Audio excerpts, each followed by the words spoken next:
You're listening to M.T.V.B. Podcast. Movies, TV, video and board games. This show may contain swearing.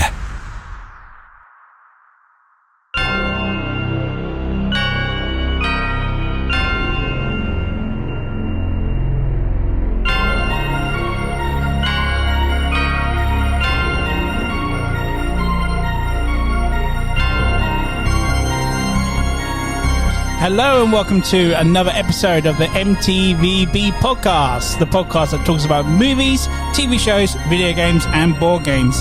I'm your host Anthony, as well as most people know me as the Ant-Man, and welcome to the first episode of a spooktacular series we're doing in October. Today's episode is the start of our Halloween October specials. Every episode of the M.T.V.B. podcast in October we'll be talking about a series of horror movies, and what better way to start off our horror season off we're talking about the Elm Street movie series. And today I'm joined by two guys today that are not only just fans of the series, they're also good friends of mine, Tim and Steve. How are you guys? All good. Hiya. Hey, how you doing? Thanks for coming on the show. Welcome back. Hey, good to be back. Thanks for having us. So Freddy Krueger films, are you ready for this? Oh yeah. Yes. So just a quick question to start off with. Obviously being fans of horror films, how did you guys actually get into the Freddy Krueger series? I was molested. No, I wasn't. Well, that's one way. Was it a guy called Freddy? I guess when I did it, when I watched horror films, it was when my dad would be working during the day, and I would sneak into the bedroom and watch films I weren't allowed to watch. So I was a naughty little boy. I just remember seeing covers, vivid covers, and thinking, "What is that?" And then I could tell you what the first Nightmare one I saw was. Yeah, go for it. It was number 2. Okay. But it was only because I remember the covered vividly. It was like Yeah. with him just with the bus at the bottom. Yeah. And Freddy's over at the top, isn't he? Yeah, that's it. Yeah, it's a striking image. And I was like, I need to see this. I'm not allowed to see it. I'm going to watch this. Nice. And yeah, that was my first one. Steve? Well, I seem to always remember going to HMV, looking at the VHSs of 80s horror movies, and they just seem to have the best cover art, all hand-drawn and that. And I remember just Elm Street just stuck out. I only saw the trilogy, the first 3 box set. And I was like, oh, this looks really good from the artwork. And a local, I think I touched on it on another episode before, that my local video shop had the original Elm Street, and me and my mate managed to get the guy didn't care, he didn't check for how old you was or anything. You slick your hair back, wore jeans and whatnot. I think I was in my school uniform. No way. Yeah. And he let us take the first one out, and yeah, it's just hooked on. Yeah, so the first one was the first one. The first was the first you watch. Okay, so mine probably was, when you go to school and kids talk about Freddy, Jason, all that. So, I saw that. My brother let me watch it. Remember, so I never really had that. So I didn't really get to see Freddy Krueger films until my parents had got Sky, and there used to be a channel on there called Sky Cinema Classics. And that every Halloween they would do horror series or horror season of films, and every night would be like the whole shebang in one night. And I flicked through it and managed to stumble across Nightmare 3. Nightmare 3 was my first one. Cracking film, out of the series. But then I kind of feel bad because I wish I'd watched the first. I wish I was in your footsteps, Steve. I would love to have seen the first one first. Well, I kind of did it in a weird order. So obviously I saw the first one, and then with my mate, and he managed to get a recording off telly of 4 and 5. So we saw those. And then it wasn't till 99 my friend went to America and got us the Region 1 DVD box set. Then I obviously watched them 1 to 7 in order. Nice. But yeah, so it wasn't till later on that I saw the rest of them. Yeah, and I think I kind of went backwards. I kind of went from 3, 2, 1 when it should have obviously been the vice versa. But I went from 2, 3, 1. Really? And then 4 and 5 and then onwards. And onwards, yeah. Because mine was 3, 2, 1, 7. And then my cousins had copies of 4 and 5. And that's how I kind of caught up with them. I constantly borrowed the videos off of them and religiously watched them more. So so seeing as we're going to go through the whole lot, cover the whole series, Are we doing it in the right order? Or are we'll do it in the right order. On this episode, so we got 7 sequels as well as a versus movie and a reboot. So let's start from the beginning and go through them one at a time, and then try and hold off your favourite to the end of the episode, and then we'll ask what's your favourite episode and why, yeah? It's a 1984. So, yeah, when the year it all happened. The year I was born. Was it really? No way. I was the year after on number 2. Oh, no way. So yeah, Nightmare 1. Wes Craven. Wes Craven as well. No, he did 2 of them, didn't he? Technically, yeah. Yeah. So yeah, I was going to say it's the only one he did, but no, it's not. So yeah, Nightmare 1. Tell us about it. What do you think of it? Well, I think it was... Even to today's standards as well. Yeah. Well, obviously the 80s was massive for horror movies, slashers. And I think Elm Street just brought something totally different to the horror plate. You know, it was a bad guy that could hunt you down in a place you should feel safe, even though dreams can be scary at times. You know you're going to wake up and it's all going to be over. However, you know, this was totally different. Don't get me wrong, you got Michael Myers, you got Jason and stuff like that. Totally different. You know that that's just a person that can only get you in a certain place or whatever. Whereas this you guy... can escape him. Yeah, whereas this guy literally comes to your dreams, a place you can't escape. And I think it was just something fresh, something totally different. And wasn't it based on a true thing that Wes Craven saw in a paper article that a kid had died in his dreams, had died for real or something? Yeah. Like in the Philippines or something, I think it was, or whatever. Something like that. He was taking a lot of like medicine, and he had like a coffee pot next to his bed, so he always stayed awake. He never wanted to sleep because he said if he falls asleep, he's going to die. And then the moment he fell asleep, he died. Shit. But then that could have been, I think the argument was he took all those pills to stay up late, the caffeine, and then the moment he slept, I think his heart just gave out. Ah, okay. But it wasn't... It obviously wasn't, yeah. So there was a scientific explanation for it. But then obviously Craven read down and thought, oh, that's interesting. And then the image of the character came from something he saw as a kid when he was in... Is it an alleyway or something? Wasn't it outside his house? Outside his house, that's it. Yeah. Some guy in a trench coat and a hat. Yeah. And just looked at him and he just remembered the eyes. And then that was it. It was like, yeah. So I think he went like back in his room. Yeah. And then looked out and he was still there or something, wasn't he? It's really freaky. Yeah. And the name Fred came from a guy that bullied him in school. That's it, yeah. Oh, wow, really? And apparently the jumper, the idea of the red and green sweater is that your eyes can't look at both colours at the same time. That's right, yeah. Yeah, because it's a colourblind test, isn't it? Yeah. Because I think later in the series it changed to red and black.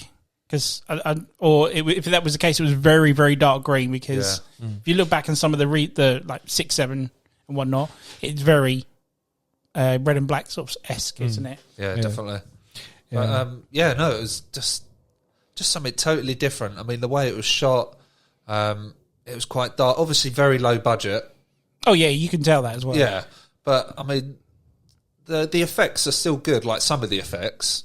I think literally one effect doesn't hold to this day, and that's literally when she gets cut in the chest. You can tell that's like super fake. Yeah. But everything else from like the part where he, you watch this, cuts himself and whatnot. That's pretty good. Yeah. But I think that's the only part that is the downside to this movie is that effect to this day looks a bit naff. Well, everything else is really good though. Yeah. Then there was a New Line Cinema. That was like they basically took a gamble because it was going to be the most expensive film they've ever done. That's right. And basically, if it flopped, so did the studio. It was basically going to go bankrupt. So they put everything into this one film. So it's actually big budget for them, low budget to view, but for them it was like a lot. For them, yeah. It was mainly the room. What a gamble as well. Yeah, it's a good gamble because the producer believed in the Rob idea. Shea. Yeah, Rob Shea. Yeah, he thought like, I've not read anything like this. This is a unique script, and the fact no one else wants to buy it, so he obviously took the gamble on it and said, this is going to be... And the rest is history, really. Yeah, because it was like you were saying about how there was like Michael Myers, Texas Chainsaw and all that kind of stuff. All those were like silent killers. This was a killer who had personality, which was not been seen. So it was like the first of its time. It was like a killer with character and almost like charisma. Yeah, definitely. Which was never shown. Kind of and to a degree, had sort of a better backstory. I mean, we don't really know much about Michael Myers. Jason Voorhees was, he drowned in the lake. You don't really know much about him. Whereas with Freddy, his backstory as to why he was burnt or what they were doing. There was a reason why he was after these kids. Whereas the other two, it's just like it's just hack and slash, really, wasn't it? Yeah. So you've got Tina, Nancy, Tina. So you got Tina, Nancy. Who the two guys? Johnny Depp. That's not his name, but yeah, Johnny Depp. Fuck, what was his name? Jeez. Glenn. Glenn. Rod. Yeah. Rod was the... Up yours with a twirling lawnmower. So yeah, I think it starts off with Tina being haunted and hunted down in her dream. Yeah, sorry, stop me there. That's another thing what I like about this one, because the film starts off with her, so it makes her out like she's the main protagonist in this, that she's the star. Whereas it's very what they did with Alien. You thought that was the star, and then turns out this other character is it, and it's like, okay, again, you got Johnny Depp in his first starring role, so maybe he might even do it. No, it was this complete, utter unknown person. No one knew, and again, like Tim says, they took a chance with it. Yeah. She sort of builds her strength up during the film, doesn't she? And like becomes... Yeah, everyone was an unknown. Yeah. So no, apart from John Saxon, he was the only one. Yes, that's right, He was only a big guy. He died recently, didn't he? Bless him. He did, yeah. But yeah, Robert Englund just did such a great job. He sort of made the horror character likeable. Very, very likeable. Yeah, don't get me wrong. Like Michael Myers and Jason, they're great. You sort of... Yeah. But just Freddy's got something you just want to get behind. But it's like Tim said, he had personality, he had character. This was a killer that actually talks back at you now. Yeah. And he, like, again, go back to number 3. Number 3, he has some cracking one-liners as what a bad guy would have, you know. And that's what I love about him. He's... Well, he's almost fourth wall breaking with his character, and that's why, like, obviously, you know, like I said, no other character did that. He's unique. You don't like him for being a child killer. No, of course not. No, you just like him for. But I don't think you don't. It's his wit, and I think because they don't say what age the children were, like you because there's obviously kids. How would you say the kids are in it? Like 16, 17? They're still in high school, so they stay in high school to about 18. So you kind of think, oh, maybe he was just killing sort of kids just in their late teens. It's never explained. Yeah, so it's never really. It's only in like the later films that you it starts explaining that it was actually younger kids. But yeah, so you never actually think, well, that's no different to what like Jason was doing or Michael Myers or whatever. You know, they were all like babysitters and whatever. You so. Those two were literally anyone, whereas Freddy was based on just, you know, child killer. Yeah, Jason kills cops and Michael Myers kills nurses and whatnot, and but another scare factor to the Freddy Krueger films is that it's something. The fear factor is in what your body needs. So your body needs to sleep. So. That's the scary side to it, is that you know it's going to happen at some point. It's like if your body needs to breathe or blink and whatnot, all these things that your body has to do, and the killer can catch you doing that. It's like a Doctor Who episode. There's like these angels that can come after you. If you blink, they keep moving at you. Yeah, they're like statues. If you look at them, like now, with your eyes open, they're looking. But as soon as you blink, they move closer and closer and closer. But again, your body needs to do it, isn't it? So that's the scare factor to it, isn't it? Yeah. And that's what I like about the Freddy, especially the first one. Because it touches up on the sleep factor a lot more, that your body needs to do, isn't it? And that's weird. A great concept. Yeah, no, definitely. But no, you going back to the effects and stuff, like the him coming through the wall and stuff. Even that still stands out today. Brilliant shot, up until that stupid reboot where it made it CGI'd. Of course, it was going to be CGI'd, wasn't it? Yeah. Practical always wins. Yeah, always. Yeah, always. I also loved the score to the first one. Yes, it obviously gave that Freddy Krueger cue, which we can't play for copyright reasons. It never really. Did it ever stay the same? They vamped it up, but the tune was. I mean, the actual sort of main. Yeah, the melody was still. Yeah. But obviously I don't know. I guess they over-budged it. Yeah, of course, yeah. Make it more orchestrated rather than synthy. But no, the first one's definitely a classic soundtrack, definitely.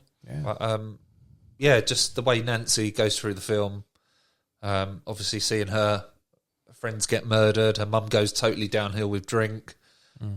She's being hunted in her dreams. She's obviously knackered by the end of the film, but she just manages to overcome evil. It's quite a good story. And then it obviously leaves it on the cliffhanger at the end, because they did 3 endings, I think, didn't they? I know they did one originally that they go on a bus at the end. But the producer was like, no, we might want to do it for a sequel. or change it, and then hence the car, hence the top that's the same color as Freddy's thing. Yeah. So they took a gamble. Apparently, Wes Craven hates that ending. He does. Yeah. But I only found that out recently myself. So okay. So then it just, obviously, with a franchise like that, they just have to leave it open for a sequel, like every other series was doing. Yeah. That's right. But like Tim said, it was a gamble, wasn't it? It was like, give it a try, and then what happened? We got one every year after that, didn't we, or something? Pretty much, yeah. Ended up being their biggest hit. Yeah.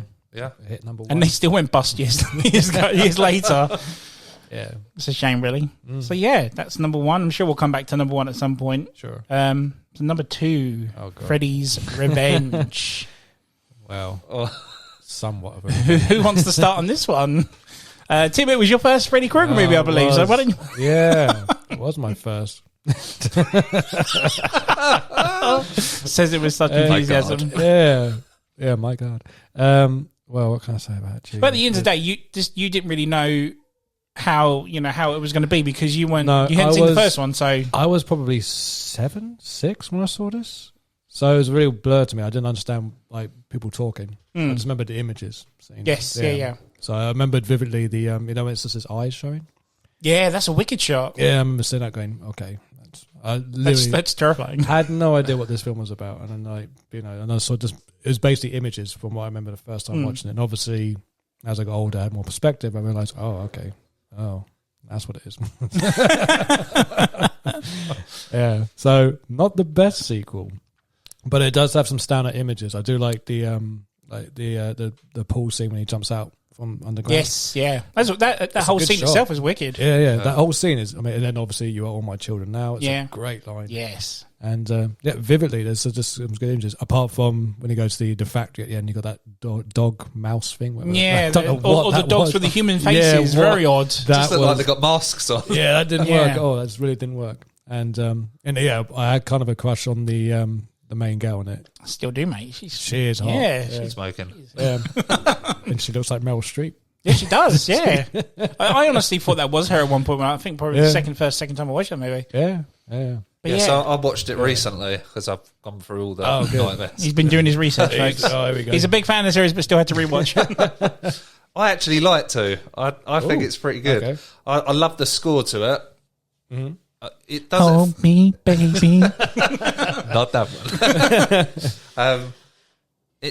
Funnily enough, it doesn't have any of number 1's cue music for Freddy. But I think that works because Freddy's no longer the powerhouse that he was from the first movie. Yeah, he's kind of like he's like a demon that possesses Jesse more than an actual. He's trying to get body form again. That's right. Like, it doesn't fit the mythology of the entire Freddy Krueger series. It's kind of like, it feels like even if you took it out, the rest of mythology makes sense. Yes. So it's kind of like a one sort of movie. Kind of like Amityville Horror in the second one, the possession. Yeah.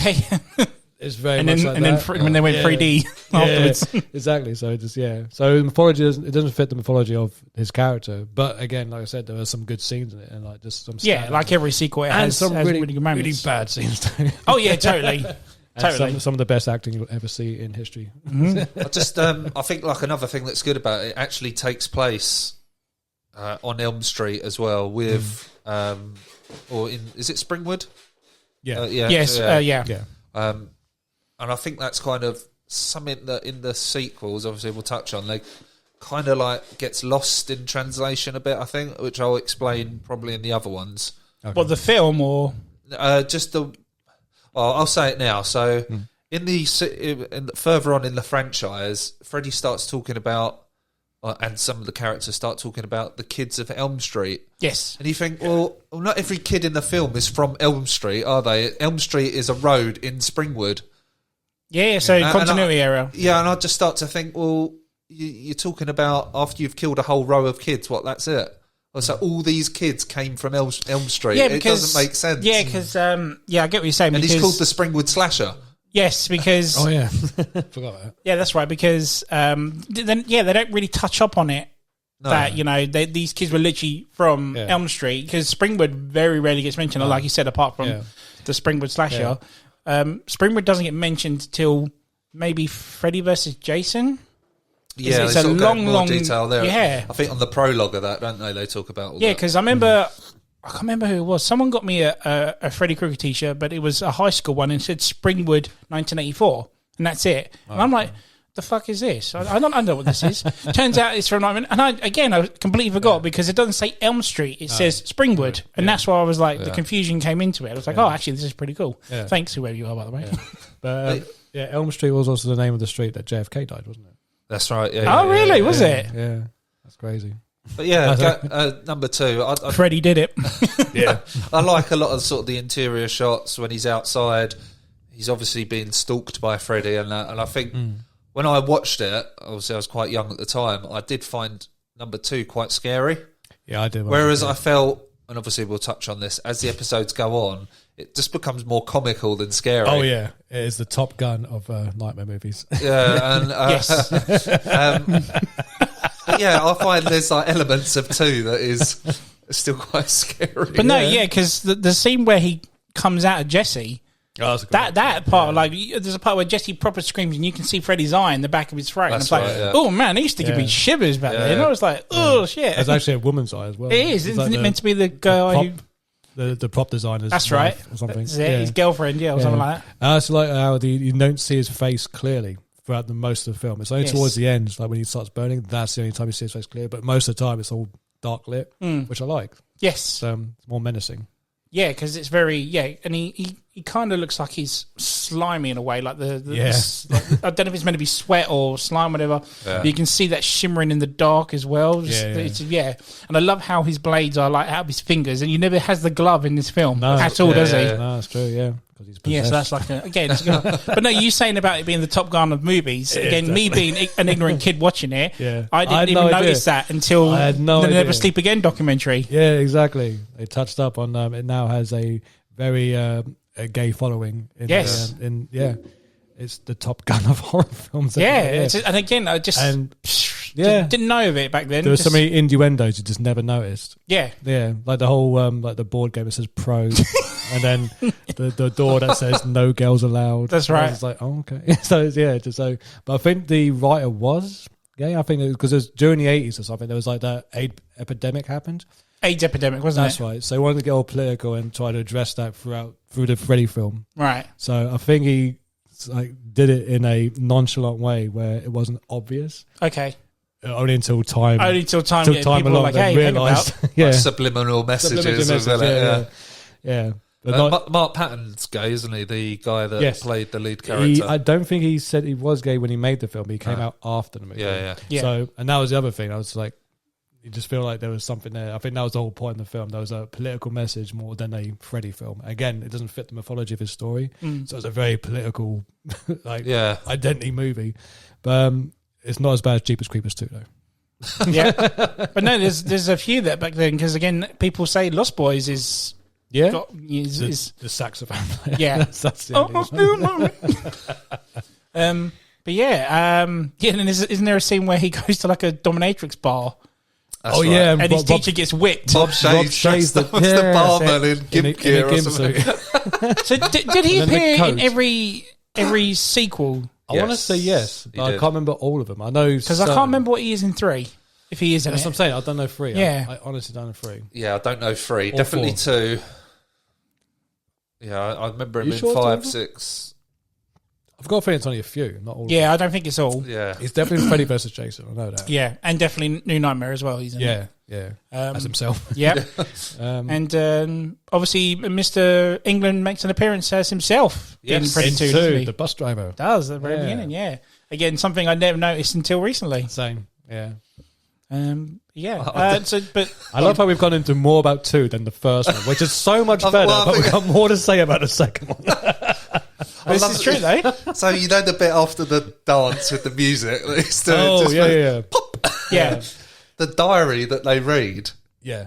There's nothing on the pages. They're totally blank. So how long is it between the 2 films? How long is it meant to be? Thing. So it's meant to be.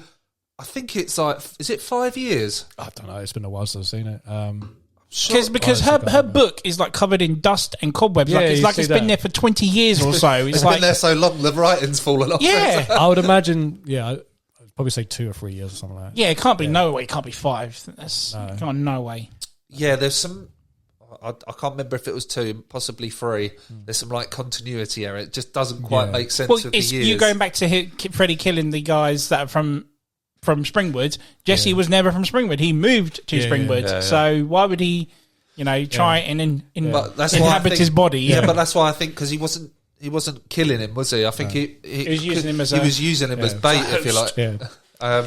It's almost like Freddy, like Jason Voorhees. Like there's area codes, area code killings. Like if you're from here, you're dead. That's it. Come to my land. Yeah, so this is my property. Help yourself, fucker.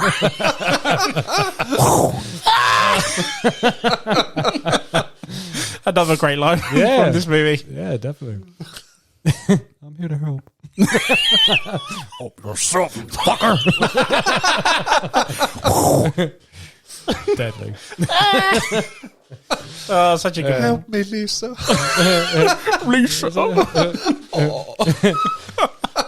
Snyder got wasted last night. Oh, my God. Isn't that another sort of innuendo quote when he's like, something is trying to get inside of me and you want to sleep with me? With his leather, what was it? What do you call them? Blanket? No, it was leather blanket on his bed. Like, it's like leather sheets, bed sheets or some sort, isn't it? Or silk or that something. That must be the worst thing to sleep in. You'll be sweating. Yeah, mate, big time. Who would have a leather blanket? Also, one other thing. You know the bird?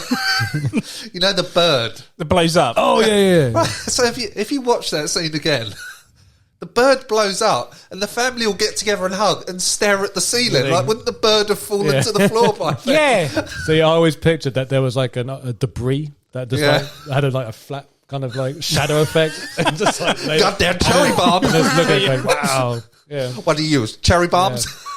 If that film was made today, they'd be taking photos on their phone and Instagramming it. But no, I mean, like I said, it's a crappy sequel, but again has its high moments. Some of the imagery is good on the bus stream scene as well. I always loved the ending where Freddy's hand pops out of the girl at the very end. Again, they used to scare the shit out of me, whatnot. But that is Freddy's Revenge, guys. Yeah. Not a great sequel, but a lot to talk about more than the first. Exactly, it's probably going to be the most talked about one. Probably. Right. The third one, number 3, Dream Warriors. Dream Warriors. What a sequel! I think this should have been. This is what 2 should have been. In all fairness, technically, I'd say this is 2. Like as I said, you can put number 2 at any position. It doesn't fit the mythology. It's a one-off almost. Yeah. It's a different Wes animal. Craven helped produce it? Did he or write it? No, he produced it and wrote it with Frank Darabont, who did Shawshank Redemption and The Green Mile. Yeah. And The Mist as well. I think Wes Craven always said this would have been the true sequel. This is where he kind of wanted to go with it. Because when the second one did come out, it did well box office wise, but obviously critically got panned. And even Wes Craven was like, "No, that was terrible. I would not have done that," sort of thing. And then obviously they want to do a third one. He's like, "Can you do another third one?" He goes, "No, but I can give you an idea of what I would have done if I had done a sequel." And that's where he helped co-write. And then Frank Darabont got in. But this is where I was going to say there's lots of Wes Craven hints in this. The imagery I would have seen him do. Obviously not as much, but you can tell, I reckon Wes was involved in that, or he brought that up or something. Again, this is like the success of Freddy as he was so popular. It didn't matter if the film before was a little bit shit or not as good as the other. He was still likeable and fans would still flock to the next sequel and so forth. Yeah. 3 was just... It was great. 3 was cracking. It was just bringing Heather Langenkamp back was a great idea. Yeah. John Saxon as well. The fact that you could tell they were trying to finish it as well because the kids in the mental home were literally the last of the Elm Street kids. Yeah. So if Freddy got hold of them, killed them off, that would have been it. Full stop. Yeah. But I think it's again, it's such a shame it was 3 and never 2. But again, you could always, if you've got the box set, you could always put 2 aside, I guess. Yeah. Oh my God. So this one obviously switches it up now. So there's more people in the dreams at any one time. Also, a very young Patricia Arquette. Yeah, well done. As well as. Lawrence Fishburne. Well done, yes. Lauren Finch. Yeah. So obviously, I think it starts off with, is it Patricia Arquette? She's dreaming. Well, she's dreaming. Yeah. Nightmare. She's building the Freddy house, is it? That's it. Yeah, like a paper mache. That's it, yeah. And I said, where's the fucking bourbon?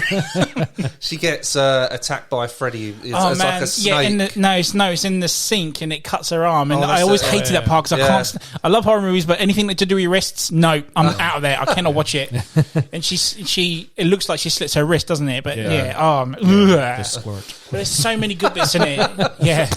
There's so many good bits in it. Like you said, there's the snake Freddy Krueger. There's the puppet one as well. Oh, that was brilliant. The clay animation one. Yeah, I actually like his first ever time you see him. Like he just slides across from the room, but it's in slow motion. It's like his first ever appearance in the film because you hear him. You don't see him. It's like at the very beginning. It's a brilliant shot. You got Patricia Arquette like running down the stairs. Yes. It's like a blue room. Has it got the blue light? And the silhouette just appears around the corner. So he does that little slide. He's got his arm up. He's got that. It just looks menacing. Super cool. Like, and you don't see his face again. Just see him slowly come towards the camera, and then even then it cuts. You still don't see his face until halfway through the film.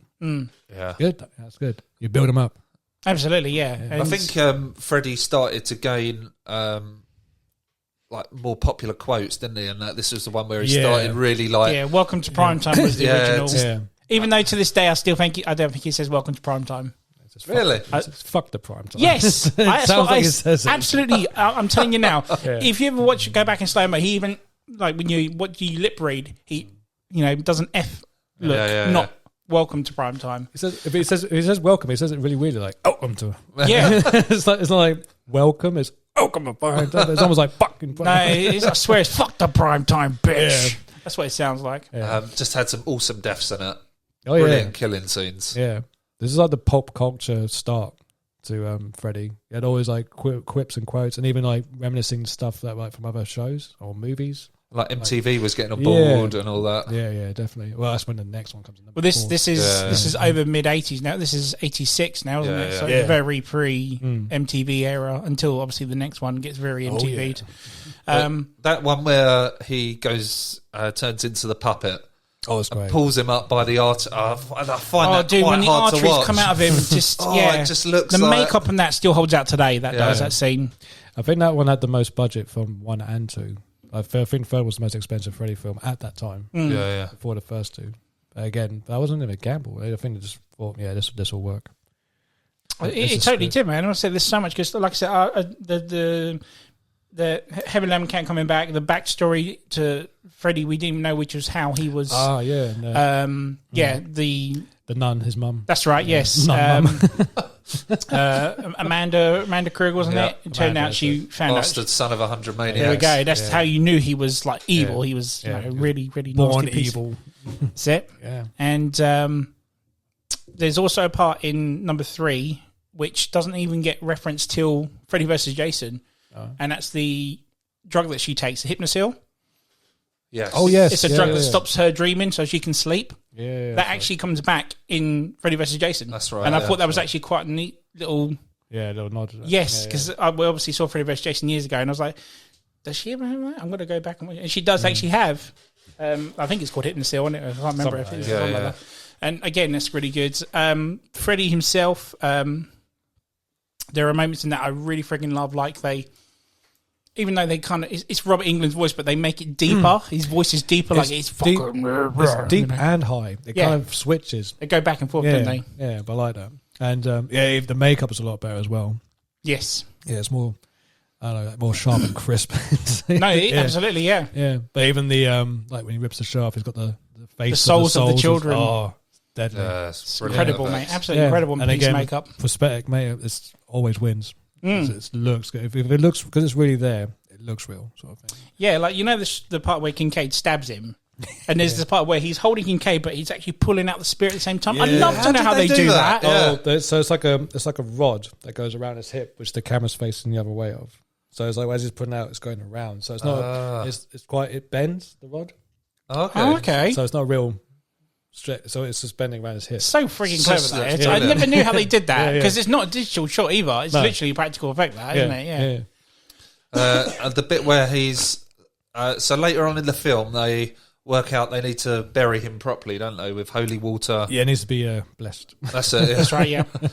So they go to the car scrapyard. Yep. There's John Saxon's back in it. So Heather Langenkamp, Nancy, finds her dad. What is his name in it? I don't think you ever find out his name apart from... Dad. Yeah, just dad. Just dadding, yeah. Cop dad. So they go to the graveyard. They go to the boneyard, take the bones out of a car. Yeah, which is where they buried it. Yep. Dig the hole, bury him, and then Freddy comes back as himself, but as a skeleton. Yeah, which was a nod to Ray Harryhausen. Yeah. Because I think Frank Darabont loves obviously Jason the Argonauts. I think it's one of his favourite films. Yeah. They wanted to put Cracking that in film, there. though. Yeah, he wanted to put that in there as a homage. The stop motion. Yeah. Yeah, just brilliant. And obviously he kills John Saxon. Yes. Yeah. And Nancy's dad. And at the end of the film, you don't actually find out. The house is next to the doctor, isn't it? The guy that's survived. He's at the camera pans. He's asleep in bed. Oh, yeah, and the house lights up. And the house lights up. Yeah. But he's not in the full film, is he? So you don't know what happened to him. No, see... Go on, Timmy, you were going to say. I don't know. No, so I frigging loved the ending because it was one of those endings I never saw coming. So they buried Freddy's bones. Yeah. John Saxon's character's dead, as you mentioned.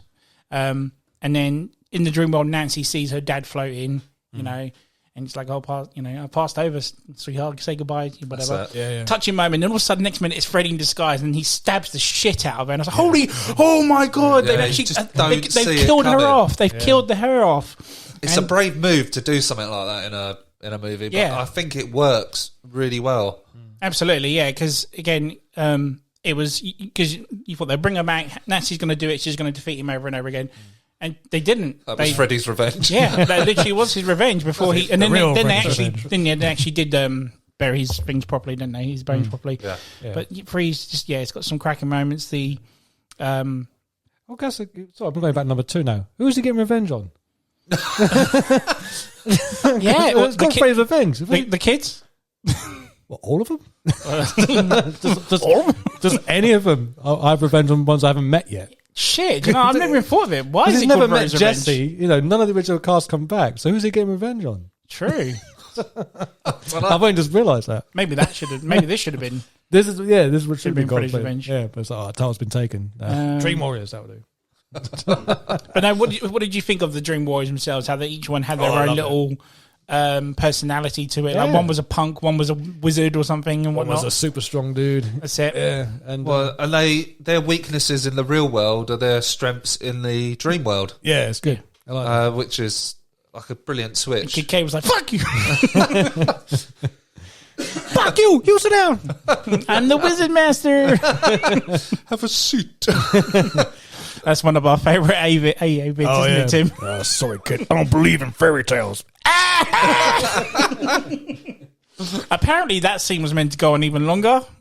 Really? Because if you notice, apparently there was something to do with the cape he wears. There's actually a Dracula cape. Yeah. So the scene was meant to go longer. He's a wizard at one point, then he's going to end.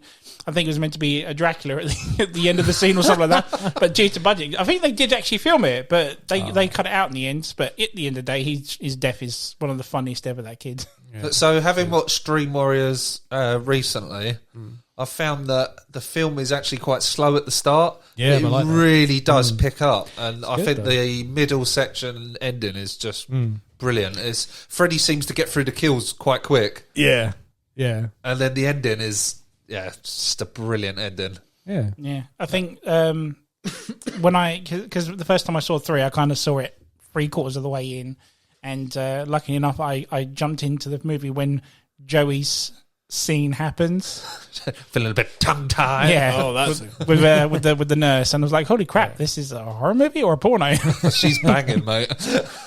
But then when she done the bit with the tongue, I was like, "Oh, mate! Oh my god!" But again, I was only 7 years old at the time, so put you off. Yeah, put me off women for a while, so that's why I watched Freddy's Revenge. Put you back on track. Put me back on track. But no, wasn't Dream Warriors the first one to have its own song as well? Yes, it was. I can't remember the name of the band. That was a hair metal band. Yeah. That's when Freddy started to go a bit popular, wasn't it? Yeah, that's when the pop culture kicked in. And wasn't it the first one to have like a little phrase at the start of the movie? Yeah, so you had Nightmare 3 The Dream Warriors at the beginning. No, but he used like it would have something from I don't know, like that's a famous person. Oh, something from the Bible or something, wasn't it? Yeah, it's Edgar Allan Poe, wasn't it? Oh, is it? Oh, I can't remember. Dreams of our... Number 4 definitely does. Yeah. Number 4 definitely has a bit at the beginning. Maybe that's the Edgar Allan Poe one. Yeah. I can't remember. I know one. Oh, Sleepily Little Children of Death or something like that. I think it's something like that, yeah. Definitely 4, because it's got that song, I've been running. Anyway, we're going to talk about it in a second anyway. Yeah. But yeah, 3 was the first one to have the videos, and then they just got worse and worse as they carried on, and we'll talk about that obviously when we get there. But before we go into 4, I believe Mr. Spencer would like to talk about a TV series that Freddy Krueger had at one point. Would you like to tell us about the series, sir? What, the Elm Street? Elm Street series, which had quite a few stars in it, apparently. Yeah. So I think the first one was directed by Toby Hooper. Yeah, it was. It's the best one. The best it's the only one you want to watch, really, because it does give... I've actually got it on DVD. It gives you a really good backstory to Freddy. Yeah, it's good. How they hunted him down, what he was up to. Yeah, it's an origin story. Yeah, the courtroom scene, how they fucked that up so that he got off free, and that the parents then would take the law into their own hands. Yeah. It was actually, and obviously Robert Englund.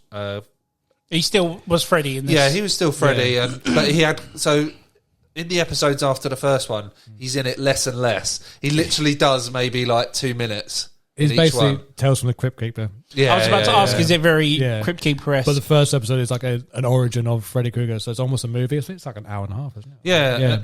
It's well done. Yeah. Isn't Brad Pitt in one of these episodes? One of them, yeah. But that's like one of the later ones, not the first episode. No. Okay. No, the first episode is just, I can't remember what else was in it. Have you seen it, Em? I've only seen what's on the documentary of the Never Sleep Again documentary. I'll have to bring it over for you. I've seen it a long time ago. I mean, there's a really cool shot where he puts on the glove, and then you only see half his face, from what I remember. But I know you don't think you see his face that often, but it's shot well. I mean, you can tell Toby. You can definitely tell it's Toby. It has got some good one-liners in it.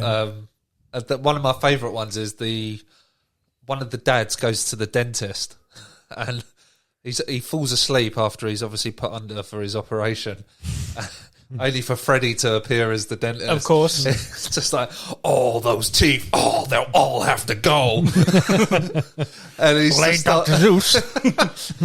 He just starts drilling away at his...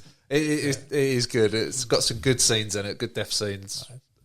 Brilliant origin story. Nice. Yeah, I'll bring it over for you. Yeah, I'll give it a go. Just the first episode, though, right? Yes, the only one you want to watch. Okay. Yeah. The other episode I remember is a woman getting decapitated when she runs. Ooh. Again, he's all vivid. That's the one that's on the doc. She's in a race or something, isn't it? And her head gets cut off with a wire or whatever it is. Yeah.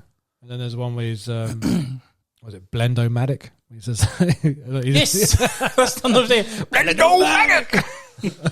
I guess they're relatable to the second film in the series in the fact that he uses somebody else to carry out his dirty work in each episode. Yeah. So that's how they get out of him hiring Robert Englund to be the bad guy in every episode. Okay. He somehow manipulates somebody else or something. Yeah. It's almost like Jason Goes to Hell. It's like different characters. Like he's like a worm that goes from each person. It's like that. Oh, okay. Yeah. Which was something used in... So it's number 2. Yeah, like you said, this is the possession. Yeah. So... Is he actually getting revenge on anyone? Still no revenge. Do you know what? Years of watching that, I've never even thought the title. The title's really good, though. Yeah. I've only just thought of it now. That's crazy. The fuck's he getting revenge on? The movie critics? He's getting out of something, isn't he? So, that's the TV series. That was quick enough. I thought you were going to go into a bit more than that. But... Well, to be fair, I haven't seen it for years. Oh, okay. I have got, like I said, got it on DVD. It's quite bad quality, but I just remember it being really good. It is a really good episode. I would say it's better than 2. Whoa. You got a better director. Yeah. There's a bit of a bold statement there. Right, so obviously that's the TV series done. Yeah. So now it's number 4, The Dream Master. Yeah. M.T.V. Dream Master. This is the one I grew up watching most as a kid. Yeah, watching. me too. This one I came later on. I think I was probably 13 when I saw this one. So I was very late in the game on this one. So when I was younger, it was 2, 3, and 1. And then I had like a bit of a gap because I don't know. I think my parents weren't getting the VHS copies in, so they just gave up on Freddy. Okay. So it was until I got older, like to my 13, I was like, oh yeah, Freddy Krueger, I haven't seen that one. And then obviously started watching 4 or 5 and onwards. But I remember seeing 4 and thinking, yeah, visually, it's the best one. I think visually, not the best movie, but it's visually the most striking. Yeah. I think that totally agree. So well shot. And soundtrack is great. The cover art is brilliant. Cover art is fantastic. And even, I think the death scene's his best death scene of all of them. I love his death scene in the 4th one. I think it's fantastic. Oh, yes. Okay. No, we'll go into that in a second. Yeah. I thought you meant some of the... Because if you look at some of the death scenes at the beginning, there isn't any blood in it at all. No, it's more... it's almost a comedy. That's what I like. Yeah. It's very tongue-in-cheek. But... but it's being playful. He's having a good time, which makes me enjoy it more. Yeah. Because you can tell he's having a blast making this. This is the thing. Now, this is where Freddy's more the star than the actual... survivors now. People are watching it for Freddy now, isn't they? So I think like Robert Englund's like the top of his game playing Freddy in this one. Yeah, and he knew that going in. Yeah, absolutely. Yeah. Like you said, you can tell he's having fun with it. Yeah. Like this is when the quirky one-liners were coming in on the death scenes now. Yeah. Like the waterbed, how's this for a dream, all that sort of stuff. Because it's director Rennie Harlan. Yes. Die Hard 2. Yeah. And Cliffhanger and Deep Blue Sea. Yeah. So right off the bat, Patricia Arquette said she survived the... I thought she was pregnant. No, she said no. Her career was boosted after 3, so she didn't have to be in 4, dude. She didn't want to return either. I thought she was pregnant. That's why she couldn't do it. No, she just didn't want to do it. It's like no, she went on to better things. Exactly, getting more money. Yeah. So we've got somebody else in. How does Freddy return in number 4? A dog pisses fire. That's great. So if anyone's interested why I asked that question, then apparently this is what James Cameron, the guy who made Aliens and Avatar and whatnot, asked the director Rennie Harlan, how does Freddy Krueger come back? And that was the answer. A dog pisses fire. Yeah. Rennie Harlan said he knew how, because basically the Freddy Krueger franchise was aimed for teenagers and stupid and boys who by then it was, wasn't it? Yeah, exactly, yeah. So he just said, I know how a teenage boy thinks. I know how stupid things can be. And this is what he's going to do with it. He's just going to roll with it. He says, I'm going to appease to that crowd because that's what's going to win him. And it did. Because obviously, already there wasn't many adults that got into Freddy. It was more of a teenage fan base because it was just fun. And it's like I was telling you about kids at school were always talking about him and whatnot. This is during the time M.T.V.B came out. You had MTV music videos. They came out. So it's time for Freddy. There's a brilliant resurrection scene. The way so basically the dog pisses fire. We don't know why, we don't know how, or whatever. But the ground. So Ken K's in his dream. Yep. He's back at the graveyard, the junkyard. Sorry. The dog somehow comes into the scene, starts pissing fire over Freddy's grave. The floor opens up, red light appears, and Freddy's bones are there. And then they start just cracking into one another, the skin and muscles. They pretty much rehashed the effect they used in Hellraiser. Yeah, really, didn't they? Or was it before Hellraiser? Hellraiser was 87, so it's maybe the same time. Yeah, probably same year. But no, it's a good effect. His muscles and everything go onto him and whatnot, don't they? Yeah, that's where his eyes blood starts flowing over him. Yeah, that's where his eyes go. Boop. You shouldn't have buried me. I'm not dead. Yeah. But do you ever notice he says that but never moves his lips? Yeah. He just, well, it's meant to be a dark shot. We're not meant to see his face, but because with the brightness, with HD and Blu-ray now you can see. Yeah, of course. Makes sense. It's meant to be just a silhouette of nothing. Yeah, you can see everything now. So he initially gets his revenge on the characters from number 3 straight away, isn't he? Yeah. Which are the last of the Elm Street children. Yeah, so he just mauls through those. And he uses Kristen, was it? Yeah. Yeah, her... No, Alice goes into Alice. One, Alice is the new one. Kristen was the Dream Master. She passes it on to Alice. Yeah, so every time someone dies, their ability goes into Alice. Yeah. That's right, doesn't it? Or something like that. So the only flaw with this one is the characters. That's the only issue I have. They are very dull and wooden and you just do not care for them. Apart from the striking visuals and everything, it's just that the characters just do not do it for it's these characters that they pass on to was just...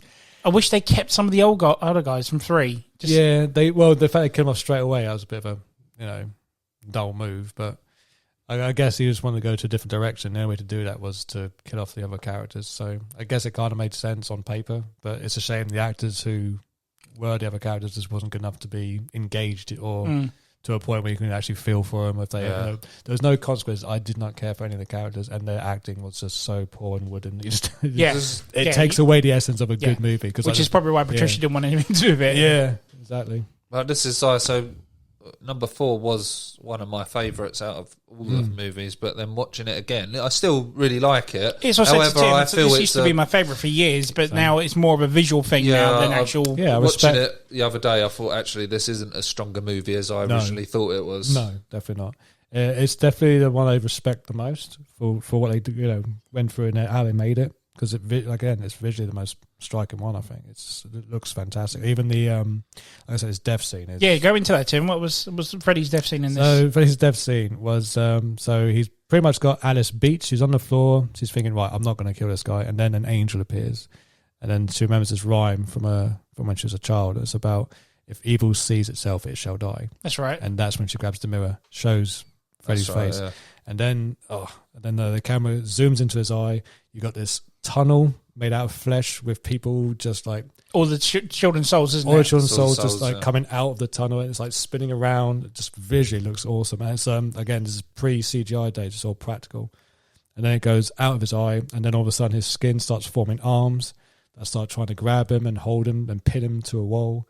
And then they're trying to slowly tear him apart. But before that happens, like his chest, his stomach has about 5 people trying to come out of it. But again, for the making of, they use I think it was like 50 foot like suit of Freddy's chest, and obviously had people moving around. Of course. So again, just visually it looks amazing. And then obviously the arms come, the souls of the people's arms come out of his chest, grab his arm, they grab his jaw and head, and then rip his head apart. And then they'll get free. It's such a good, it just looks good. I was like, it's his best death scene. For a practical effect, it's unreal, and it's a shame it's not utilised as much nowadays. It is a crying shame. Yeah. Holly was watching with us the other night, and she went, "Oh God, this is awful!" Like the bit where his head, like you said, the jaw opens up and that. And but you think that's bad? I always thought the bird who turns into a cockroach. That is fucking. That is a. That's a scary death scene, mate. It's awful. Best quote. What is his best quote at number 4? He's got so many. So it's like in the fourth one, but you can't check out. Yeah. Welcome to Wonderland, Alice. There's some brilliant one-liners. Food will kill you. Service will. Greg, you little meatball. That's it. He's got some. Again, this is the one that.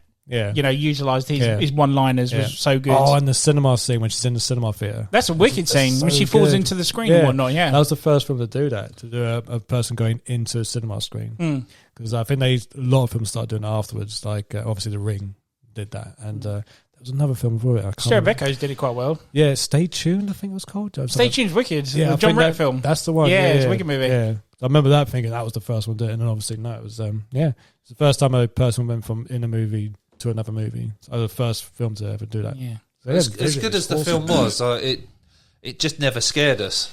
No, it's fun. It's a fun approach. So they, like I said, it was just to appease the MTV crowds.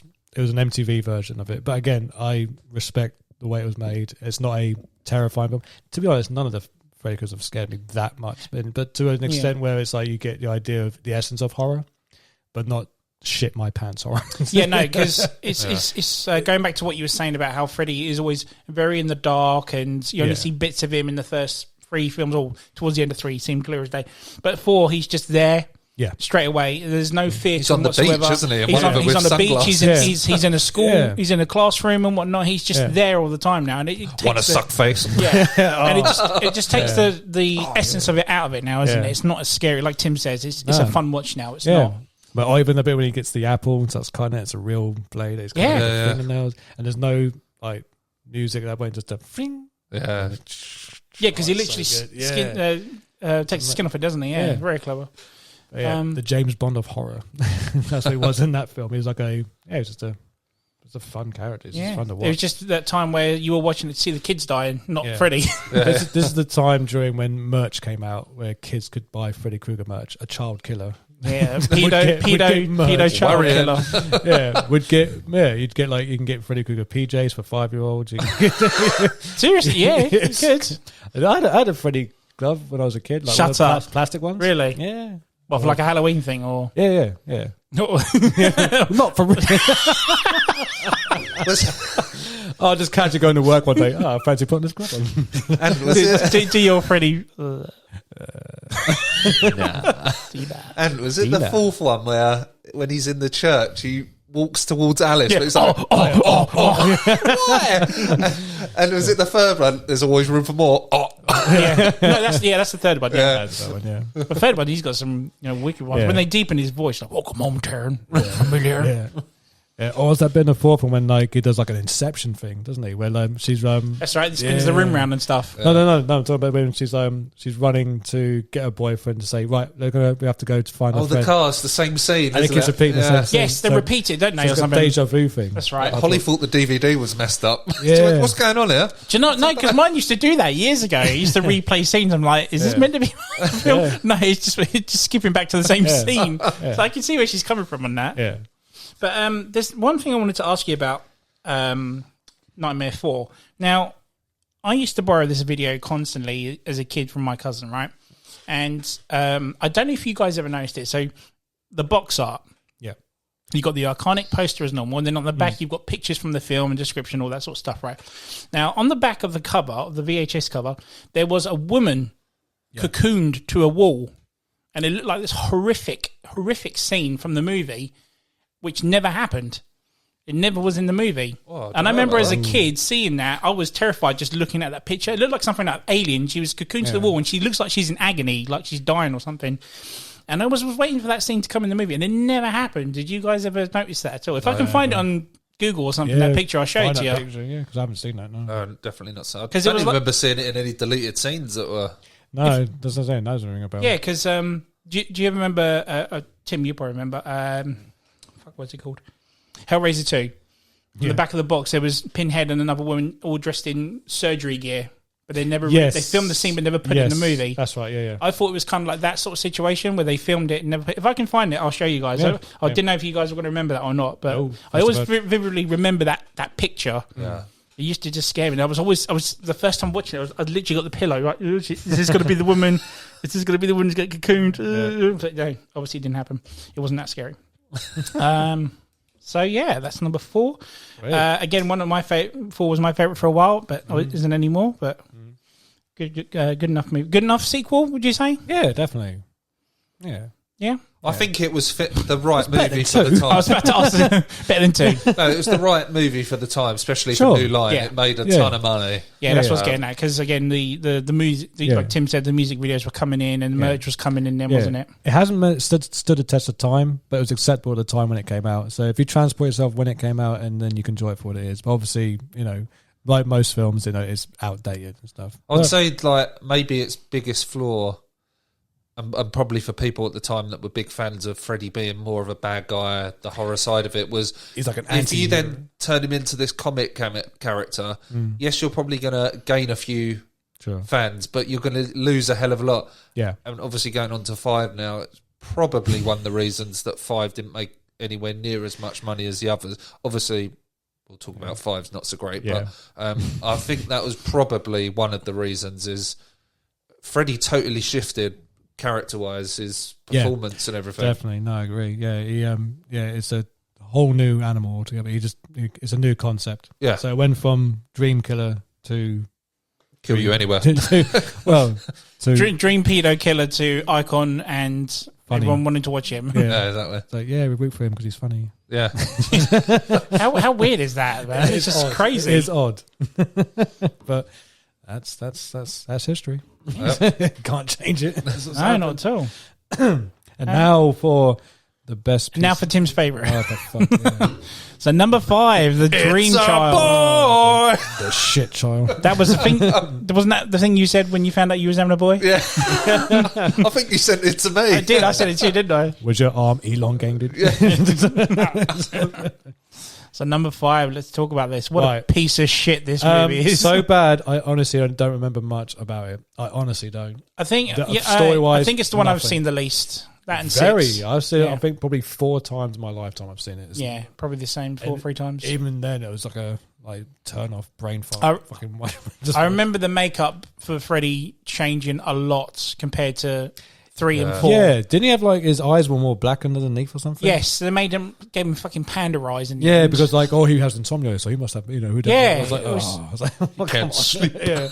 I think the idea was this is supposed to be the most ambitious one, but it was the most shit one by far. I mean, it was not ambitious. It was different, which The acting the is idea awful. for it was yeah, I mean, you gotta go through. I mean, each film's doing a different concept, right? So you want to do something, you want to add something new to appease crowds. So it's like, again, you gotta be ambitious. You gotta do something. You can't keep doing the same thing over and over again. Because the 4th one almost was a repeat of the 3rd one with the whole Dream Master, Dream Warriors. But then there was just like a different spin on tone and humor.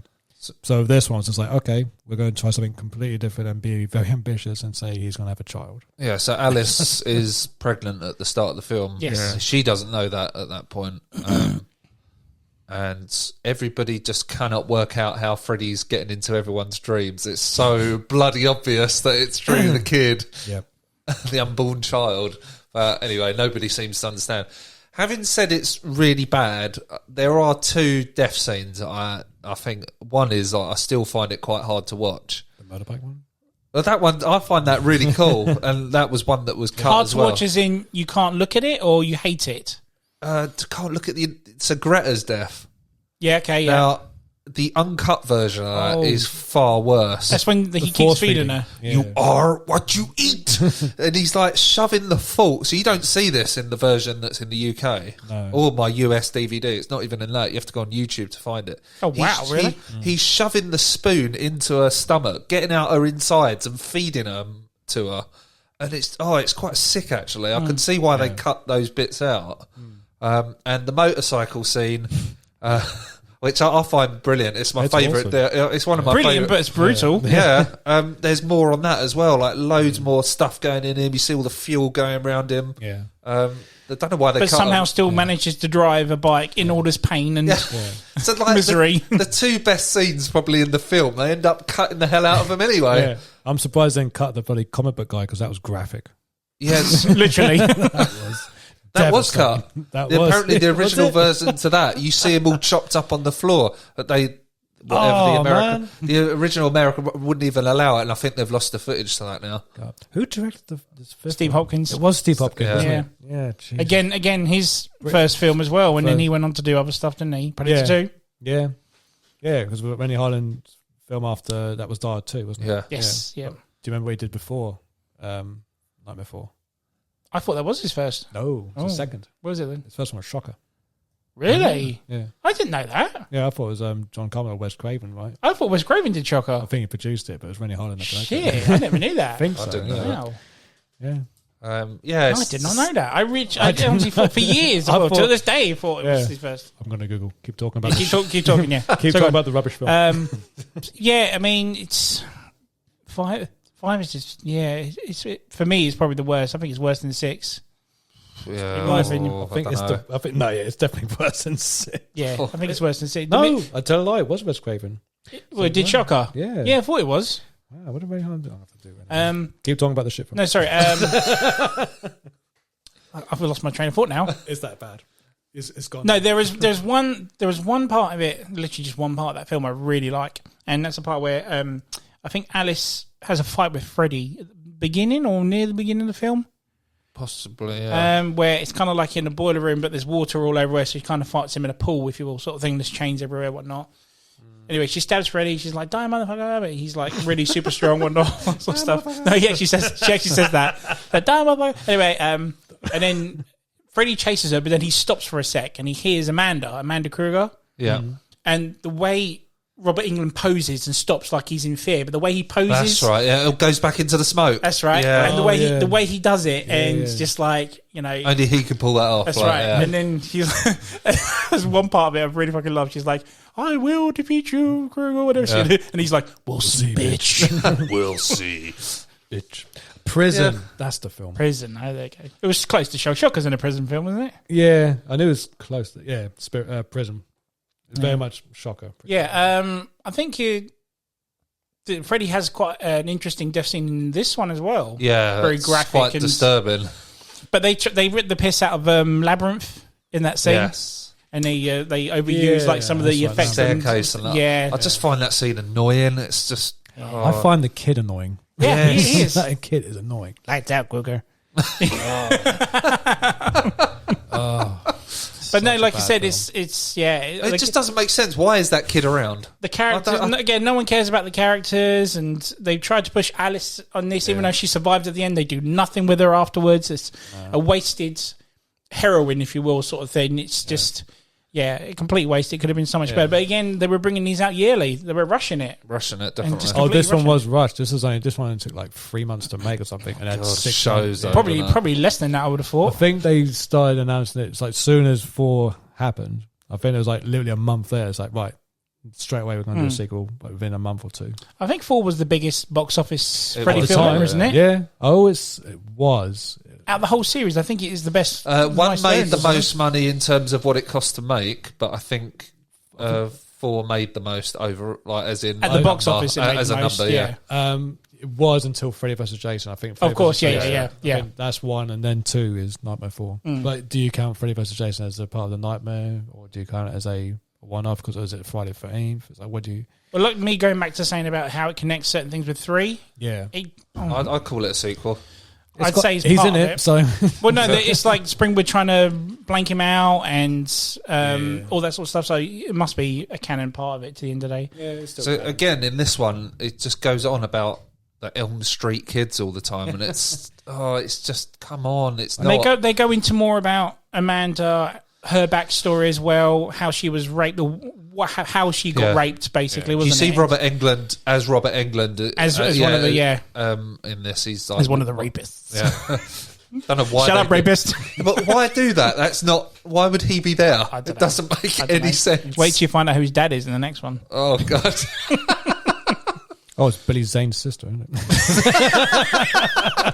I have a child. Please, I have a child. I'm all just left of the world. So yeah, I think that's all we can talk about. Oh no, there's one more thing about 6. I used to fucking 5. Beg pardon. One more thing about 5. I used to really freaking hate was obviously the comic book scene, but it's when Freddy's the super villain. Oh, Super Freddy, faster than a bastard maniac. So shit. So it's stupid. Again, it's just more. Like it's more. It's not scary anymore. It's comedy. It's not even comedy. But it's gone beyond that. It's like gone to cringe mode. Yes, yeah. Well, that's what I'm trying to get at. Yeah, cringe. It's mode. trying to almost be artistic. I don't know. Almost trying to be art house. It's trying to capture what 4 did with the whole like creativity of visuals. Yeah, trying to get that lightning in the bottle again. But I would say actually 5 starts off okay-ish. You got those 2 good deaths. Oh, I thought you meant the sex scene. Literally the opening scene. The opening scene. You got the 2 good deaths, and after that, the death scenes just go real shit. Yeah, I think that is it. Only it's 3, isn't it? 3 death scenes, and then that's it. Greta. Which one's which is it? Is it 4 or 5 where Freddy's they wipe the face of the doctor and it turns out to be Freddy? 5. Is it 5? Hey, Dr. Zeus. I think it's 5. Yeah, because isn't it when the boyfriend's died in the crash and she's then at hospital because she faints? No, she? I think it's 4, dude. I think it's 4. Yeah, you're right. It's 4. Hey, Dr. Zeus. Yeah. I just love it how they cut. They wipe his face, the doctor's face, and there's Freddy underneath it. It's so good. The way he takes it, so yeah, 5. What a piece of shit. Yeah, that's just awful. Good lord. One and done. Good lord, what a piece of shit. So number 6, Freddy's dead. Oh fuck. The one that's better than 5. Oh god, it's so hard. Is Freddy's Revenge better than 5? Fuck. Oh dude, come on, you can't even. They're not even. Yeah, of course. Yeah, I'd say it is definitely. Yeah, 5 and then 6. So Freddy's dead. 6 yes, got some moments. Again, like every sequel, it has a moment, doesn't it? Yeah. But so so 5 obviously flopped. I think it only made something. Like, I don't know what it made, but I know it only got about 20. But this is the thing now. This is that was literally the last one in the 80s. So now Freddy has gone 90s now. I think this came out in 92, 93? 91 or something. Yeah, something like that. Yeah. So we're out of the 80s now. Are we still in M.T.V. phase? Was it? It's been around since the Which 90s, one so. did Goo Goo Dolls do the sound for? The soundtrack? Freddy's Dead. Was it for Freddy's Dead? Yeah. Oh, there we go. So he's still MTV era then. Yeah, M.T.V.B was going throughout the whole mid-90s. So I think after 5, they had to. The reason there was a break, I think they were actually thinking, right, shit, what are we going to do here? Because we're not making any money anymore. Yeah. What are we going to do? Yeah. But then again, it's a case where the popularity's gone from him now. It's sort of dying out. So that's why we're like, we're going to kill him off. Here's the title. Freddy's going to die in this. Let's get audiences in. Obviously, Yep. They knew he was.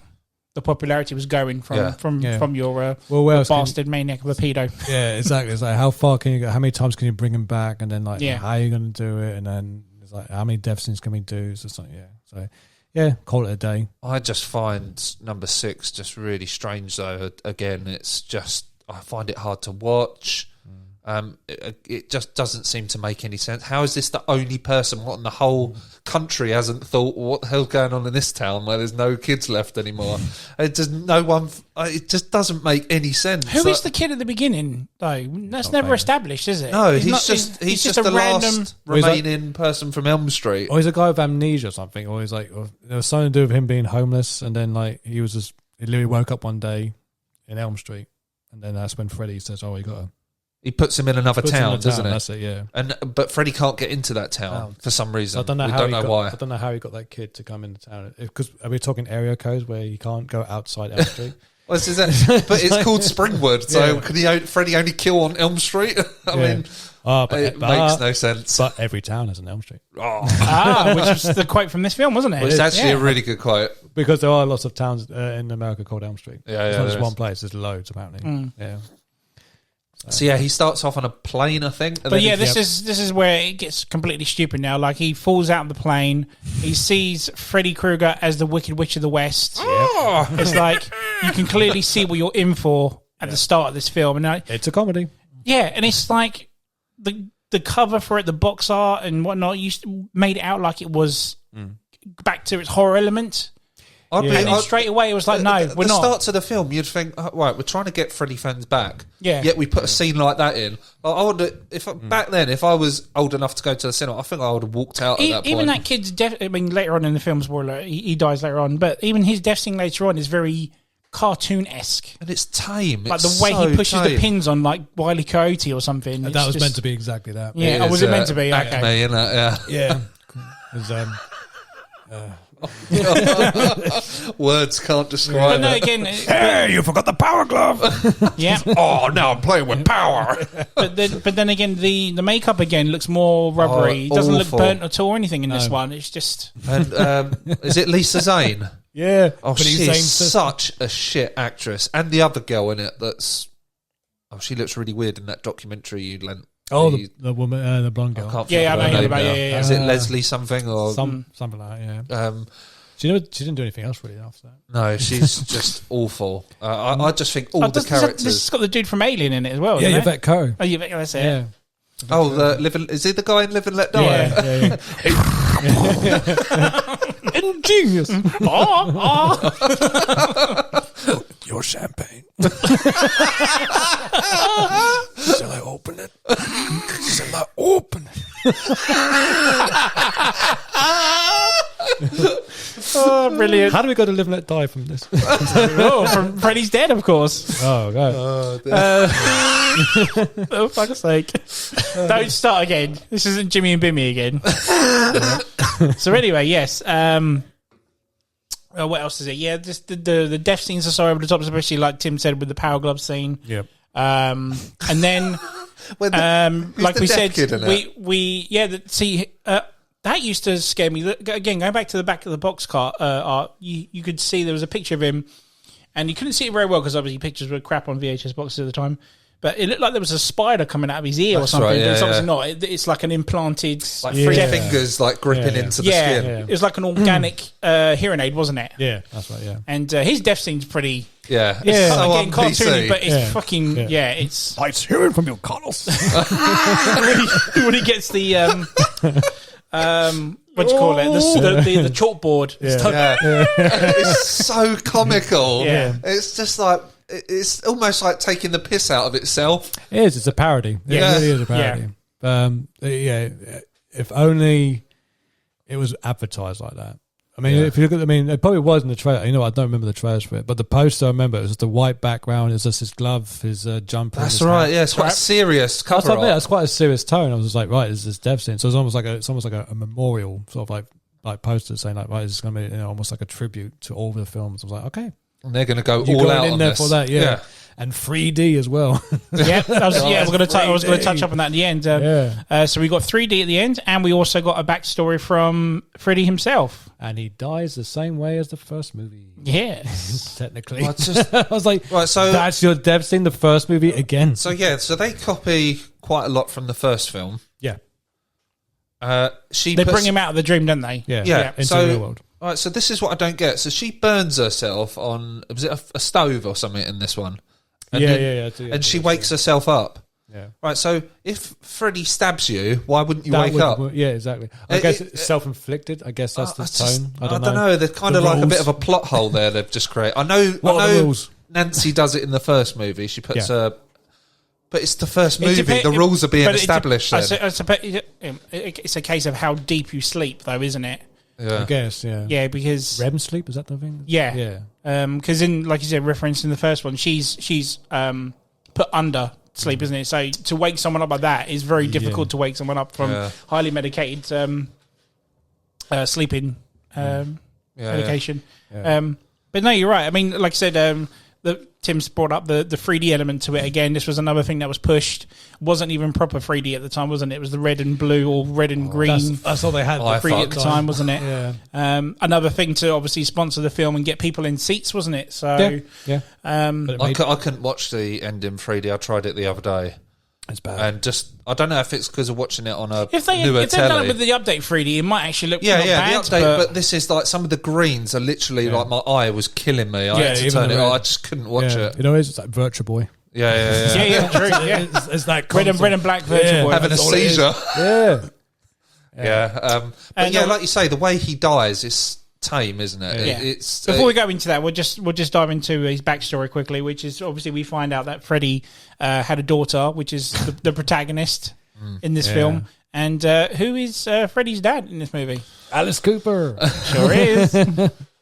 But Freddy's death scene is shit. Yeah. What's his last words? Word, not words. Kids. Yep. Not kids. Freddy's suck, is it? Freddy's last words is kids. It is. Yeah. Come on. But when he how does he die? Oh. So they bring him out of the dream. They bring him out of the dream. He's not there, so you think it hasn't worked. Then do they go down to like a basement or something? And he's hiding. Or he's on the floor behind a couple of barrels or something. I don't know whose basement it is. Yeah, but it's someone's. I'm assuming it's Freddy's basement from when he was alive. Okay. But there's always weapons. It's like shelves always weapons, isn't there, and stuff. Right? Oh yeah. So you got like a bat with a nail in it. You got all this sort of stuff. I haven't seen this from ages, but I've no idea who this basement is. So I was like, it looks nothing like anything out of the first movie, which looks like a horrific basement that you never want to go in. I thought his house got burnt down with him in it. We don't know because that's how he died. Yeah, but so then they start attacking him, and then he turns back into Freddy. Yeah, so they beat the shit out of him. They tie him up, and then they attach dynamite to him or something.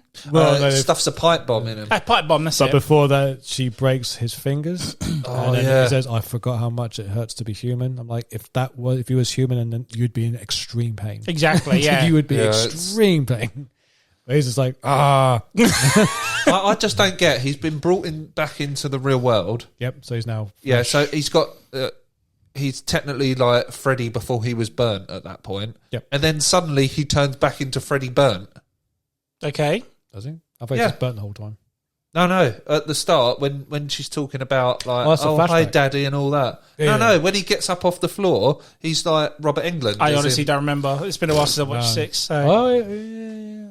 Yeah, honestly, because I only watched it yesterday.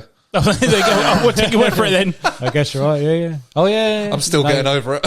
So anyway, Freddy gets pipe bombed, blows up, and then 2 ghosts or 3 ghosts, spirity things come out. They're the dream spirits or something that grant you the ability. I want it all. And obviously they were meant to be like 3D effects weren't they, or something? Yeah. At the time. But, see, going back to what you said about she breaks his fingers Yeah. and he's going on about pain. Yet earlier in the movie, when they do the flashback, he loves pain. Yeah. And he's standing in the fire, not phased by being burnt alive. doesn't his dad beat the shit out of him? And he's like, Well, "Thank not you, really. sir." He's literally hitting him with some sort of leather whip or It's a strap. belt. It's meant to be a belt, isn't it? belt. Yeah. And it literally looks like just tapping him like, Yeah. thank you, sir. There's a bit before the pipe bomb goes through his chest. He gets a sharp object go through his hand, through his chest. That's pretty much where his heart is. I'm thinking, you're dead now, sure. Yeah. If you're a human, you're dead. But he's pulling out the knives that are stuck in him. And he's like, feels good, doesn't it? but he's just like, oh, like nonchalant. Like, oh, Doesn't he say that in Freddy's Revenge? Try it on for size. Feels good. feels good, doesn't it? Kill for me. So yeah, that's what he says, right? Yeah. Go on, Joey. Try it on for size. Kill for me. Oh, Freddy's Revenge. What a cracking film. Still the one we talk about. The one we talk about the most. But is it better than Freddy's Dead? Yes. There we go. So Freddy's Dead. Yeah, I just Number 6. I just don't get how Freddy died. Death of a franchise. Like all the deaths he had throughout the whole series, this one was the most tame and it worked. I think the best one the best death scene he had was 3. It just made sense. Yeah, mythology-wise, for me, it's still 4. I love the death scene in 4. Oh yeah, sorry, that was Oh, you can have yours. No, yeah, that's Facing true. death But with the mirror. I always thought 3. Yeah. It was 3 is a good enough- though. Was a good enough one. 3 makes sense. It's a good death scene. It's like, bless him, christen him. Yeah, It's like, but effects wise, definitely effects 4. as well. Yeah, no, it looks good as well. Yeah, I just want to know why those 3 ghost things decided to give up on Freddy at that point. How did Freddy die in Freddy's Revenge? Was it the power of love? Did it? Shit, it was, wasn't it? It is, isn't it? Fucking It is. That's his revenge, love. Yeah, so did... Sorry, going back to... Kill me, Lisa. Please kill me. There is no Jesse. I'm Jesse now. I love that line. That's a wicked line. We love The way- to, don't we? That's all we talk about. The way he says that line is fucking awesome. Yeah. It's, Yeah. There is no Jesse. I'm Jesse now. He's dead. Lisa. Come back to me, Lisa. Oh, so funny. Oh, Freddy's Revenge. So yeah, the power of love killed Freddy and Freddy 2, by the way. Right, so... And the that was- power of bad scripting Yes, killed very bad. number 10 and 6 and dead. The gay script. And now we go on to... Right, so obviously Freddy died early 90s, and then Thought that was it. we thought that was it. 4 years later, though, we got another one, and it's back to the master himself, Wes Craven, with Freddy's New Nightmare. I like this one. I love friggin' this one. love I New like Nightmare. this one. Nightmare It's a good one. is the best So shot. underrated. Yeah, Very, very underrated. very It's underrated. such a well-made movie. So it's so freaking clever how throughout the whole film you're trying to figure out if this is a dream or if this is reality. Yeah. And that's what I love about it. It puts you in that position to think, I can't tell whether she's dreaming now or if this is actually happening in her real life. Yeah. This one brought the horror back. 'Cause Absolutely. obviously, Absolutely. All the sequels before that was all like, comic jokes and like, with his little quips and stuff. But this one kind of brought the horror back from the first movie, which is, and coming back from the same director, bringing it back and stuff. And yeah, it's So, I never remember anyone talking about this one. So, No. like when I was No one younger, does. we was all talking about Nightmare on Elm Street, but this one, because it wasn't called Nightmare on Elm Street, just Wes Craven's New Nightmare. Yes, Yeah. yeah. I just thought, well, what is this, like a totally separate movie or what? And then somebody said to us, oh no, it's like a follow-up. And then when I got that box set, it was part of it. Yeah. Oh, okay. It's still Then you canon. watch it and you think, actually, it's technically not a follow-up to the others. It's just a I think movie. it's a and follow-up from After 3, though. yeah. I think it's trying to say 3, 4, Yeah. 5 and 6 never happened. Or you could put it like Freddy's 2, Revenge. It's not. This is what should have been Yeah. Freddy's Revenge, Yeah. in my opinion. Not 3, this one, because the way he Yeah. does it, he toys with her mind, and again, Yeah. it's a question of reality on this one. Well, yeah, the fourth wall's been broken on this Yes. one. Yeah. So you're in 2 universes almost. You're getting the Nightmare on Elm Street universe and then our reality involved. As well as the movie being The movie, made at the yeah, same, yeah, as well exactly, as the movie being made at the same time, because everyone's back, and everyone's back as themselves, not the Yeah. characters they are. Like Wes Craven is back as Wes Craven. Yeah, it's like a Heather movie in a Langenkamp is Heather movie, isn't Langenkamp, it? yeah. It's sort of... Yeah. It's so cleverly done, and I love how the Freddy character is portrayed as not as Freddy himself, but as how do I say this? Like another entity. Yes, like a demon that's possessing their minds, if you will. Like, you know, the fear is like we've done these, we've made these films, but it's scarred us for life as a character. Yeah. And wouldn't it do the same for the actors and everyone in Hollywood that's involved? Yeah. Like, and how it affects their lives. It's like, you know, some people just don't escape that character they've been for their whole lifetime. Like Heather Langenkamp will always be known as Nancy. Absolutely. And it still carries on, which I like the idea. It was like, we'll put it on film and So, like scars their career kind of thing. That's what they're renowned for. Yeah. There's some other tones that's going through, like the idea of like Hollywood lifestyle. You get that kind of like feel of it as well, and how it can take over. Like being in the nightmare. Yeah, absolutely. Because I remember New Nightmare. So basically, I'd seen all the Freddy films at the time. And it was, when did it come out? 96, 97? So I was 14 at the time. I don't think it was. I think it was 95. The 95, even less than it came out. But again, we had to wait. I had to, especially, had to wait 2 years prior after that for it to come onto Sky. And that's how I got to see all the other Freddy films apart from obviously 4 and 5, where I borrowed the VHSs constantly. And when it came out, that frigging opening scene where it's a movie being shot, but then it turns into a nightmare at the end, just had me. I was like, whoa, holy crap, you know, when the glove starts walking around. Cut the effects. It's like, I'd seen the trailers and stuff, but I never knew how it just looked like a new Friday the 13th. Freddy Krueger movie, but this one completely changed it. You know, I was waiting for Freddy to come out and start killing kids. This isn't that movie. You know. So when I first watched this, would have been probably 2000, something like that. Christ, how young are you? Well, because I said I got the box set in. Yeah, of course, yeah. No, actually, it'd have been later than that. It'd have been actually about 2002. I saw this, and I actually didn't like it because I was expecting it to be a follow-up. It's because you grew up watching the other ones. I literally so I was trying to get went through 1 to 6, and I hated 5 and 6, and I thought, Not 2. Here we go with 7, and it was totally. And then I sort of rewatched it when I was a little bit older. Oh, actually, this is a bloody well made film. It's so well done. Yeah, it's that thing where like throughout most of life, the older you get, the more perspective you have. Yeah. So you know, you're more adolescent as a young kid, so you don't really read into how films were made, because obviously now we love films so much that we know how they're, you know, we're more fascinated by the way they're made and shot. Yeah. I just like the fact it's got it's quite daring. The way Wes Craven went with it. Yeah. And it's so polished as well. Yeah. It's nothing like any of the others at all. This one was more ambitious than the fifth one. The fifth one was trying to be. It's like, no. And then this one was like, we're going to take it another step further. Totally agree. Different direction, and the best move they made. And I actually love Freddy's makeup in it. The look of him. He's changed slightly, but obviously you know it's I kind of do, but there's shots in it where he looks like a witch. Yeah, it doesn't look like Freddy. The nose is quite pointy. Yeah, it's very like it's like a goblin-esque sort of looking character. But I love the black coat. Yes, over the red and green sweater. Because he never had a coat, did he? No, but that makes it look more menacing. Yeah, that looks amazing. Want to play Skin the Cat? No, remember when Skin the Cat. Right, what's your thoughts on the glove? I like the glove. Yeah, even with the thumb. Yeah, again, it's something different because we've had the glove. Well, it's better than twos because they were just out of his fingers. Yeah, they were literally out of his fingers. It's kind of the same, isn't it? Yeah, but it doesn't look like a bone. That's it. Yeah. Because there's a part in the film where Heather is asleep and the fingers come through and it scrapes along, and then it's literally just a shot of the arm. Yeah, and it opens up. And that's just terrifying. And it's like, oh shit, he's actually got an extra blade in there as well at the same time.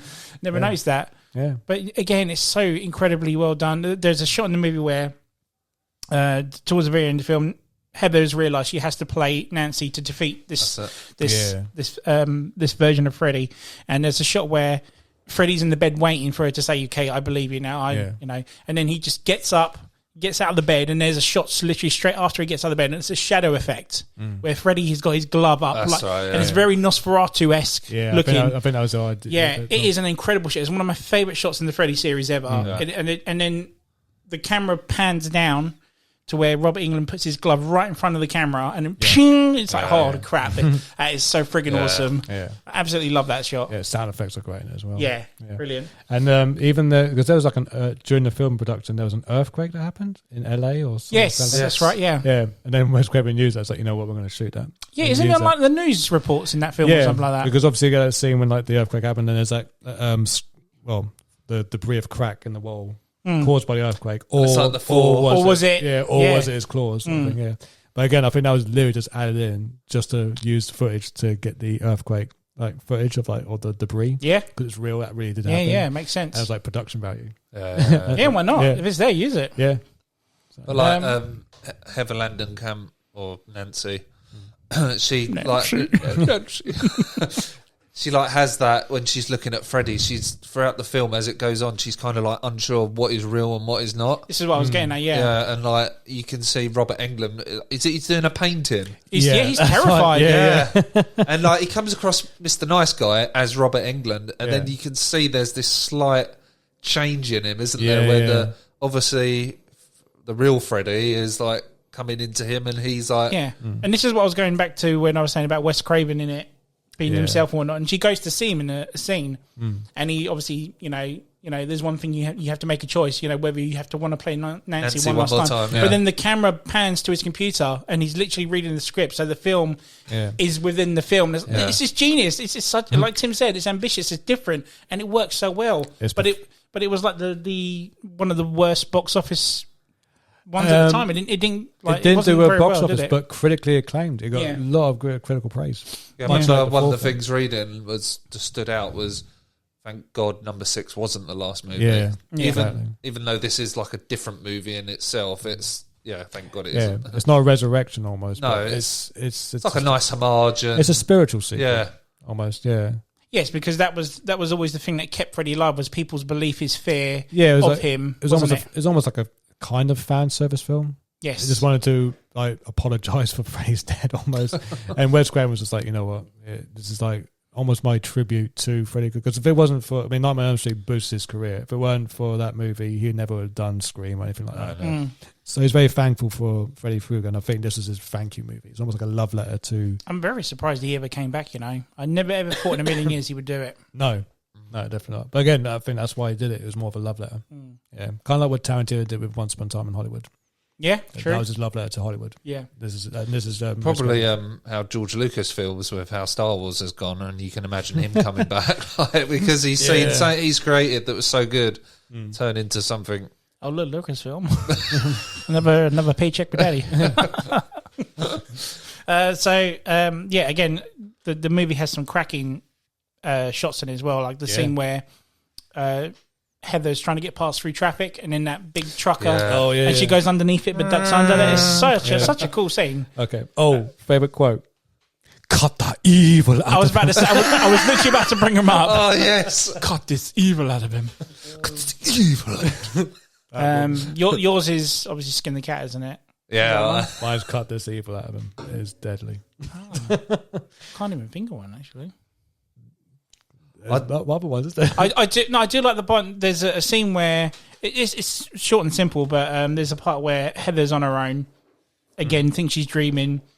They have an earthquake, and all of a sudden it's just dead quiet. She just turns and looks at her cupboard. Next minute, he just pops through. He's like, "Miss me," something simple as that. But it's the closet. Yeah.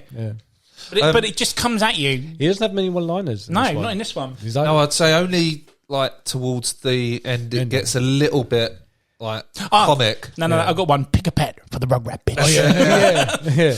That's it. So what did you think of Dylan in this? I didn't mind him that much. That's me in the spot. Compared to the kid in 5. Oh, God, yeah. Yeah. But when Dylan. The little kid, when he gets the knives on his stapled, not stapled, the sellotape hand. I mean, I thought it was on about the... No, not the dad, the kid. What's his name? I can't remember. Yeah, Dad. Glenn. Dad. No, Glenn's Johnny Depp's character. Yeah. Oh, I forgot to mention, he comes back in Freddy's Dead, doesn't he? He does, doesn't he? Yeah. Yes, he does. Yeah, he's in the police. It's a drug advert, isn't it? Yeah, this is your brain on drugs. It looks like 2 eggs on a saucepan, That's anyway, what gives? But the ending as well. When we finally get to Freddy's lair, and there's a part in it I really like. Obviously, they defeat him and Freddy, and they get to burn him, like very Hansel and Gretel-esque, isn't it? Yeah, leaving breadcrumbs, and it was like sleeping pills. That's right. So the deeper she goes into the dream, and then goes through it. Yeah, it's cool. But there's one part I really like, and that's when he actually, obviously, he gets burnt and dies. But literally before he dies, he sort of turns into a very devil-esque character, like he was the devil, if you will, sort of thing. A demon. More of a demon, yeah. It's a very cool shot. I like the bit where he pops up and I think, does the boy save Heather from something that he's like, was it a snake or something? His tongue? And then his tongue, that's it, and he like turns to him to, hey, and then his mouth opens up.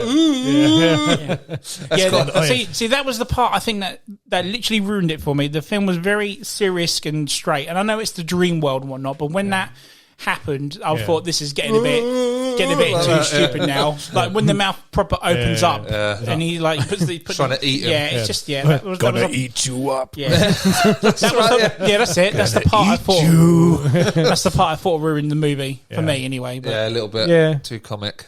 Yeah. I guess you got to put him in there, I guess, to break the ice a bit if it's horror or something. You got to have a few jokes in to break the ice. Yeah, of course. Did you ever notice her husband dies in the film? He's a death scene. But then they have a funeral for him. Did you notice all the characters from the first one are back? Come back. Like, literally all the, like, Tina's there, and what's the other guy who shouted? Rod. He's there as well, whatnot. A couple of other actors who played Jesse. No. What's he called now? Johnny Depp? No. John Saxon had another guy with him all the time. Like another deputy? Yeah, he was there as well, whatnot. Yeah. I thought that was really cool, but I never noticed that until obviously I knew more about the film, knew more about the actors. I'm like, holy shit, there's such and such. There's such and such. But yeah, very cool film. And I love the ending, how they find the script at the end of the bed and then start reading the movie again. Yeah, such a cool film. Great. Did you say there was something from number 3? No, that's in Freddy vs. I mentioned it earlier. It's the Hypnosil. Okay, the drug that's in Freddy vs. Jason. They touch up on that. So this one was the inception of nightmare films. Yes. Yeah, totally. Yeah. Totally agree. And good. Very, very good. Highly recommend it if anyone's never seen it before, even though we just gave away the whole plot. Go watch it. And then, obviously... go watch 2. Lisa. She's dead. Kill me, Lisa. Please kill me. The power of love. So that was, you say 95? I'm going to say like 94, 95. 94, 95. So then obviously Freddy stayed dead for 8 years. Never came back. And in 2003 we finally got our first ever, well, it's not first ever, but first versus movie in a long time, which was Freddy vs. Jason. So good. Yeah. This was the fan service film. Yes. This was the if ever a film's been made for fans, this was it. Yeah. This is what everyone has been dying years for. During the time Freddy Kruger and Jason Voorhees was about, there was always that clash about like who's the best. So how did it all start? Was it at one of the end of the Friday movies or something? So Paramount Pictures owned the Friday the 13th franchise, and then Paramount then just sold the rights to New Line Cinema. Then New Line Cinema had the rights to both Freddy and Jason. So it's like, okay, now we can make a Freddy vs. Jason film. But they didn't have a good enough script at the time, so they were still doing Freddy movies. Yeah. Number 8 happened, Take My Hand, that flopped, that did shit. And then they said, right, we're going to do Jason Goes to Hell, which is the 9th one. Another piece of shit. But the ending of that had Jason Voorhees' mask lying on the ground and then a Freddy Krueger glove. That's grab right, the mask and bring it down to hell, which was the nod, it's kind of a teaser to say, we're going to do this film. But again, not a good enough script was coming out. And then they did Jason X just to fill in the time. Just to fill the time. It was a time filler. It's like, yeah, okay. And then they finally had the script to say, yep, we're going to do it. And then we'll go into it. No, that's pretty much it. You pretty much said it all. I mean, it is what it is. And it finally happened. It was one that we waited years and years for. Yeah, well, whereas Freddy's Dead tried to be fun, this one was more fun. Yes. This was this is fun. Again, you saying New Nightmare was very fan service. This definitely was as well. The fan service, yeah. Well, I love the start, how it gave a real good backstory to Nightmare films. That's how we kind of start with it. Yeah, Freddy's is the fun. That's runner. where the fun began. Well, he's the front runner. He's like the head show guy. He's the head guy. And but I like how they kept both origins of Jason and Freddy without manipulating or changing any of their back history, but still keeping it the same and still able to bring them both in the same universe. Very cleverly done. Yeah. And they've evened it out, so no one isn't better than so it's not more of a Freddy film than it is a Jason film, really, is it? Yeah. The makeup effects. Oh, it's great. Brilliant. Like, I think Freddy just looked perfect. It kind of... Freddy actually looked burnt this time. It actually looked like he was burnt for once. Look at his teeth and eyes. Because you have the close-up shots at the beginning. Of his eyes, he's got like fangs in the beginning. It's like, where did that come from? Exactly. Isn't he like licking the photos of all the people he killed and then sticking them? All the kids he killed and sticking them. Yeah. But no, so they do a big back up to it, and then they give a good enough reason to bring Jason back, even though there's like no reason why. I had to search the depths of hell. Yeah. Well, he goes into Jason's mind or dream state because he's dead, but he's still alive because that's Jason. He can never die. Yeah, he never dies, does he? So he invades his dream and then pretends to be his mother and says, "Look, you have to get out of this like death dream of yours, and you have to go out and still kill people." So kind of it's almost like a possession. Did he say like the kids of? Yeah. Or she say make them remember me? Yeah, that's it. When he really wants to do, make them remember what freedom tastes like. And what Freddy really wants to do is want them to remember Freddy, so then Freddy can come back. And then, so he wants everyone to start talking about him. So he uses Jason as a like a way to get the kids to think about Freddy, not exactly Jason. Obviously, it's a bit convoluted because he's thinking like, okay, surely people won't be talking about Freddy if it's Jason doing it. Exactly, yeah. So I was like, how do you get about this? How's this going to work? How do you go? Yeah. Yeah. But he gets because again, area codes. It's true, yeah. But no, so it must be, like I said, going back to it must be canon to the story because later on we find out that people have been isolated and out of people's way so that we don't know who Freddy is, so we can't bring Freddy back. Yep. So the only ones that know about him are in a institution, aren't they? Yes, home, that's right, yeah. And they have the hypnosil to stop to dreams, which again is the nod to number 3. Which is a better explanation to Freddy's dead, because Freddy's dead trying to say like there's no kids in town. Yes. Which makes no sense. Whereas Freddy says it makes a lot of sense, saying the last kids in Elm Street are all just pilled up. Yeah, just take this drug, you'll be fine. Exactly. But then they get the 2 people. But does that mean that the town or the whatever you want to call it recognise there is an issue? Yeah. Yeah. So they conspired. When the kids come out of the mental home and start talking to the police about it, no one seems to know about it, or they don't want to talk about it anymore. And, they don't talk about it. Do they? Yeah, maybe there's like a higher elite we just never see in the film. We just have to assume that there's like some upper power or something, some sort of secret society, maybe. Yeah, because all the cops and parents are in on it, aren't they? Just to try and keep it safe, aren't they? But it's definitely a Jason film to start off with because he's the guy, like Tim was saying, he's the one doing all the kills. And I remember watching this for the first time. I freaking love this film. But going back and watching it recently, the acting is absolutely dire in this film. John Ritter's son is the worst. I saw your dad kill your mom. And then laughs at it. He is good. I mean, the kid who he's in the hospital with, he's brilliant. He's amazing. He's the best actor in the whole film. He carries really it. He actually he carries John Ritter's character. He should have been the lead. Yeah, by far. Good. And Freddy literally only kills one person in this movie. Yeah, the entire movie. And he kills the best actor. Yeah, he kills that's a shame. He kills that guy, yeah. which is a shame.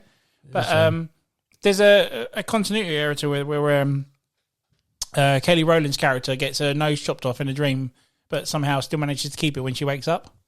You know, because when he cuts you in a dream, he cuts cuts you through, right? In every other film, it's got your nose. Got your nose. Yeah. But yeah, again, very cool shots in this film. It's again a very big fan service to everyone. I remember going to see this on the first day. Everyone was in either a Freddy or Jason t-shirt on. Yeah. I think I saw it 2 or 3 times in the cinema. I think I saw it twice at least, yeah. I only saw it once, but it was a sold-out night. I definitely remember it. And I was like, because it was sold out. This is before the seating areas. You just had to go in there early, but we were late. So I was like the 3rd row from the front. It was like god-awful to look up at the screen. Yeah, totally. But yeah, no, it was memorable. But this was big when it came out. I remember they were doing like a boxing weigh-in. They had it in Vegas. They had it in Vegas. Yeah. Robert England was there all fully made up and whatnot. I'm kind of gutted Kane Hodler never came back to do Jason. That would Everyone have said been that. good. Yeah, Did he not do it for? Not for this one, no. Who did it? It was just some guy. He was an unknown, but he was bigger than Kane Hodder, and that's what the director wanted. He says, "I want a guy who's bigger, bigger man."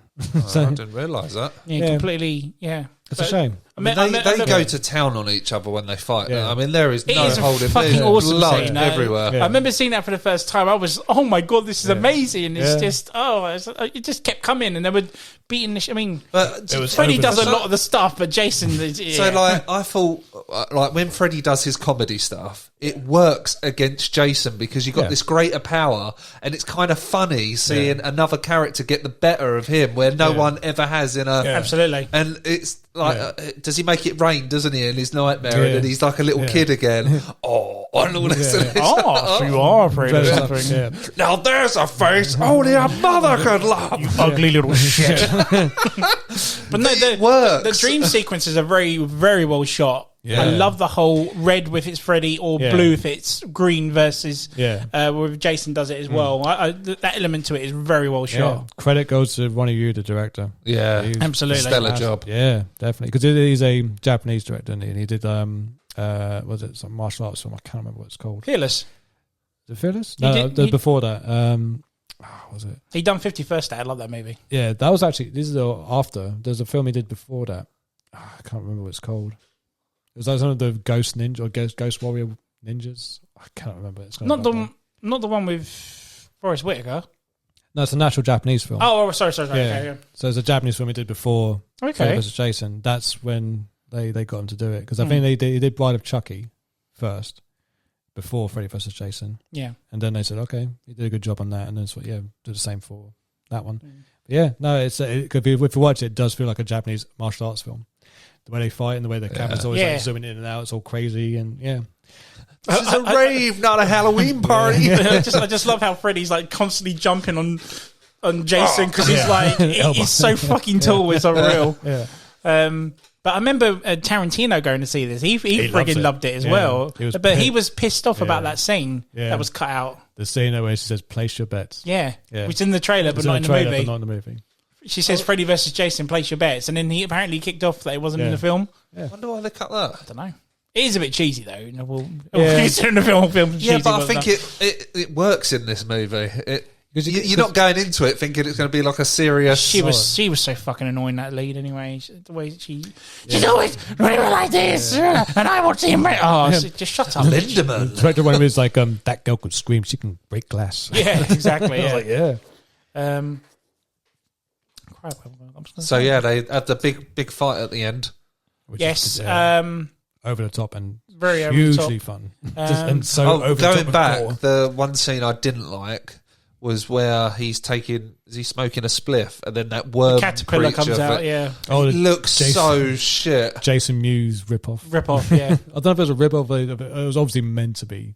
Jason Mewes. It was a blatant ripoff, though, wasn't it? It was just But yeah, again, it was at that time. It was like stoner comedies were out. Just like we might as well get a stoner character in there because obviously, Kevin Smith was a big deal at the time during that when it came out. So yeah, just a little cash grab. Do you remember the dude in it at the beginning? Hey, don't make me ask you twice. Don't make me ask you twice. He's such a badass, isn't he? That's good. Hey, you know what I don't like? We touch up to sex.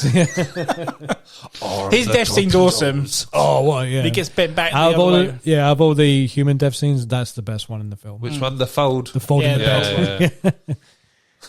Yeah. So was you happy with the ending, the outcome? Yeah, it makes sense. It makes it because then no one overpowered each other. I mean, in the physical world, Jason won, but in the dream world, maybe Freddy wins again. Yeah, that's left interpretation. It balanced it out, so there wasn't really a winner, was there? Yeah, so it was a draw almost, and it just made sense because in hindsight, technically she won because she kills Freddy at the end by chopping his head off. Yes. So Jason didn't kill Freddy. I do remember one thing that stuck in my mind from seeing it for the first time in the pictures was the bit where Jason's walking with his head. Yes. There was like silence in the audience. Yeah. And as like Freddy just winks at the camera, I remember everybody just like laughing and that because Yeah. It was. I Just remember a few people like going, yes, like Yeah. just to say, there wasn't a winner, Yeah. because again, you've got the two sets of fans that are very, very passionate about either killer. Yeah. You got your Jasons and you got your Freddy fans all in one. So it's kind of good that they really balanced it out. Because a lot of people would have pissed off if Freddy lost.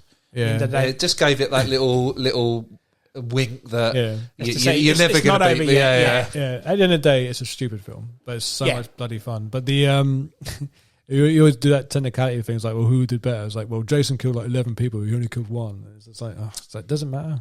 Exactly.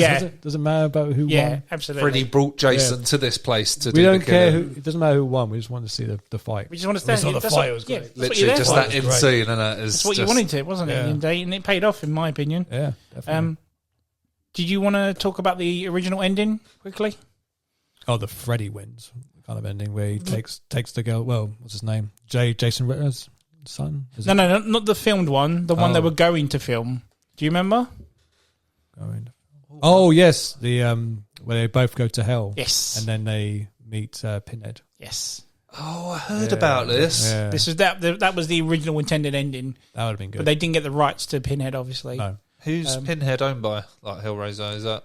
Oh, I don't know at the time because it goes back and forth with studios. It's not Lionsgate or something, is it? Or? No. Oh my god! I don't know who owns it now. No, but at the time they're still making sequels. I know that. Yeah, they're like straight to DVD sequels, aren't they? Yeah, but they're poor now. That would have been a wicked ending. Yeah, because it wasn't something to do with like they both go to hell, and he's like, "Gentlemen, what seems to be the problem?" or something or whatever something like that. Yeah, I don't know how the outcome was going to be. Like he was going to rip them both up or something. I don't know. But souls apart. But then what was the alternative ending that they filmed? Do you remember? So Jason Ritter's... I hate saying that, Jason Ritter's son. What's his actual name? I don't know John Ritter's son. It's Jason Ritter, that's it. Jason Ritter is the son of Jason John Ritter and the girl who screams badly. They're basically in bed canoodling after like winning the day. Yeah, and then obviously that's what you do. Losing her virginity. So it's like, I'm about to lose my virginity. And then he's getting a bit rough. And she's like, whoa, what's this? And then all of a sudden his hand is in the air, and then knives with fingers come out. She screams. The end. I was like, no, that's a shit. He goes to slash her, and then it cuts. It's actually on the DVD or Blu-ray, whatever it is. Really? Yeah. So, God. Rubbish ending. So, yeah. The original ending, the theatrical ending, is the best ending. Yeah. It's a good way they did that. I mean, it would have been interesting to see the Pinhead ending, but I just don't know where they would have gone with that. No. Then where do you stop? Do you bring like Michael Myers in or chuck it? This is the thing. It sounds cool on paper, like holy shit, they're going to go tell and Pinhead's there. It's like holy fuck, that's awesome. But again, on film, what do you do in the situation? It's like they even think Ash from Evil Dead was even considered. Yeah, they brought it all in, didn't they? Yeah, and then they were going to try stuff like Chucky versus Michael Myers or whatever shit. It just So that was Freddy vs. Jason. So we're on to the last one now, guys, and that is the 2010 reboot. Oh, 10 years old already. Yeah, bloody hell. Do we have to talk about we went to the cinema. I think loads of us went. So what? Do we have to talk about this one? Yeah, it's kind of. Well, let's start with the trailer because when the trailer come out, there was quite a few scenes I was actually really psyched about. We'd obviously seen the film. And then Tim Tim came in around 1 years ago when we watched the Blu-ray because it came with the making of. Yeah. The making of have so many scenes in that film, that making trailer. Of, that have nothing to do with the film, and you could tell this movie is cut to shit. Yeah, absolutely cut. Even like you said in the trailer, I had a 3D telly at the time, and I had a copy of a US copy of the Final Destination, which is the fourth one in the series, went into 3D. And it came with an exclusive trailer for Nightmare on Elm Street, the reboot. At the end of the film, at the end of the trailer, there's this scene that scares the shit out of it. It was like this one shot. Again, never made it. Yeah. Yes. And never made it into the film. No. You see him look at her, she turns, and he's there right in front of her. And she's looking at some boxes. Yeah, he's behind the box, and you could just see the top of his eyes. It pokes up. Yeah. Oh, yeah. I was like, we were sitting in that cinema waiting for that to happen, and it was, what the heck? No. I don't know why they took some of that out. Isn't there a scene like with some nuns or something? Yeah, he's dressed like a priest or a monk or something, isn't he? Vaguely remember. Yeah, this one is more of a Blood and 5 for me, to be honest. Yeah. I've only seen it probably twice, the film. Yeah, and there's a scene in the trailer where it looks like the pool party from Freddy's Revenge. It looks like it's in the trailer. Again, that's completely cut as well. So they literally emphasise the fact that Freddy was a proper child molester, don't they? In this, yeah. They go heavy in this one, don't they? Yeah. They say he didn't just kill kids, he raped them and killed them. Yeah, so it kind of like instantly you're like, well, this guy's a fucker anyway. So, you just don't like him, do you? I get the idea they try to make him more of an actual horror villain and say, like, you're not supposed to like him. I was like, okay. But he's still crap too. It's still not enjoyable. I don't know what it is. I mean, on paper, they get the right actor to play him. I mean, he's the perfect casting. If you're ever going to remake it, they've cast the right guy to do it. I was about to ask, what do you think of Jackie O'Haley? Well, he's the best actor. It's annoying because I like him. He's a good actor. Yeah. The thing is, he's like typecasted as Mr. Pedo because he's 3 films he's been a pedo. Yeah, now, exactly. Little Children, he's in that.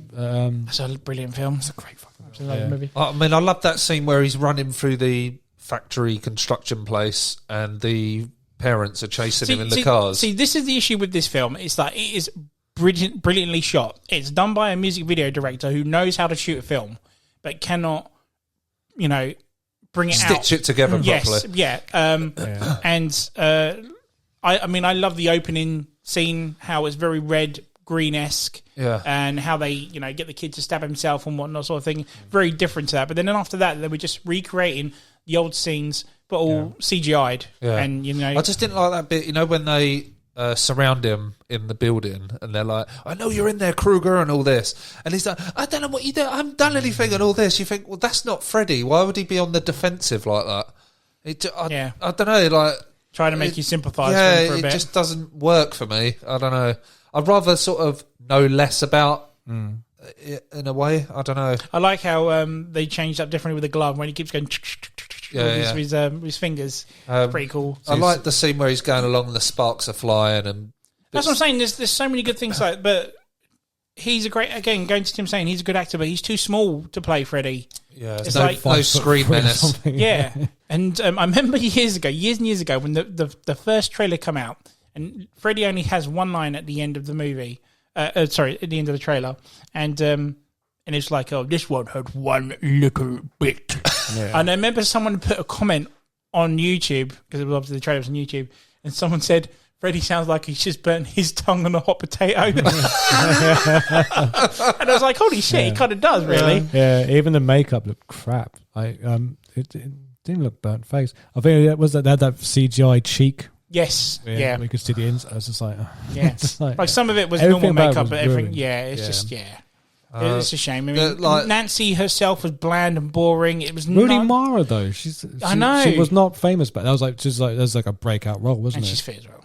A breakout role, and then obviously it was Social Network she did after that, and then Social Network, then Girl with Dragon Tattoo. And now she's a huge star. She's a good actress now. It just didn't try to do anything different. It was just relying on jump scares. Well, just the usual crap. Yeah, you've got you got a Michael Bay production, it was, wasn't it? Who is the bane of my existence of filming. I can't stand Michael Bay. I completely forgot he produced and, that. Yeah, then obviously, you get a music video director who literally shoots a film like a music video. Yeah. So straight away off the bat, that's crap.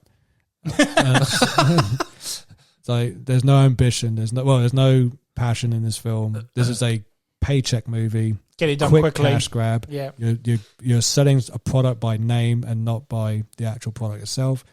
It is such a piece of shit film. I've seen it twice. I feel bad for watching it a second time. This is a one and done.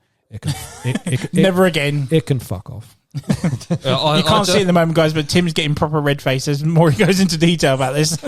I just don't like it. I just pretend it doesn't exist. Yeah. I've never watched it. So. There's nothing credible about this film that I can say good about. There's no even. It's darkly lit. It's just. I just remember being badly cut as well. It's a shit. I just remember being so disappointed after seeing it at the pictures and thinking, actually, there's not going to be like a sequel to this. There just won't. It's going to flop. It's so bad it makes number 5 look like a fucking Citizen Kane film. It's just it's so dire. There's nothing good about it. Nothing. No, I literally can't give any credit. It's a 0 out of 5. That's it. It is a shambles. So Freddy's Revenge is better. Dude, it's a masterpiece. Freddy's Revenge I would watch 5 times in a row, then watch this piece of shit again. I would never watch the remake. It's just awful. You don't have to. I'll do it for you. Be my guest. So so that's it. We've rounded up all 7 sequels, All right. remake, and a versus movie. So the last question for the podcast or the episode is, which one is your favourite and why? I think we've all agreed it's number 2. Finalise? Okay. Well, suddenly ain't 5. The remake. Okay, I'll go first. I'm torn. I really am torn. I mean, the first one is the stable of all of them. Theoretically and in technicality and historical sense, one is the best one out of all of them. Yeah. So if you're going to rate the best one, you have to give it to the original, clearly. But if you're going to go for the what's the best sequel, because that's kind of a different category in that perspective, out of all of them, you've got to give it to the first one. Because, it's I mean, even at the time, it's the most original one out of all of them. Whereas all the other ones just try to, take an idea elsewhere. Like this was the original idea. This is the brainchild, the birth of it all. You got to give it to the first one. Yeah. But out of sequels, I'd say 7. Yeah. New Nightmare is the best sequel. Yeah. Close to that would be 4 for me. Because, I mean, again, 4 is the most visually, my visual favourite and has the best death scene from Freddy out of all of them. But, I'd say 7 is the better sequel to the first one. If you're going to give it to a sequel, that's the best one. Yeah. But 1, obviously, the original is the best. Of course. Yeah. Yeah, good choice. Good choice. Yeah, I'll go along with that. 1 is definitely the best. It's we'll all agree the first is the best. Yeah. But sequel-wise, what is your favourite? 2. It's a close jump with 2. We have talked about it quite a bit.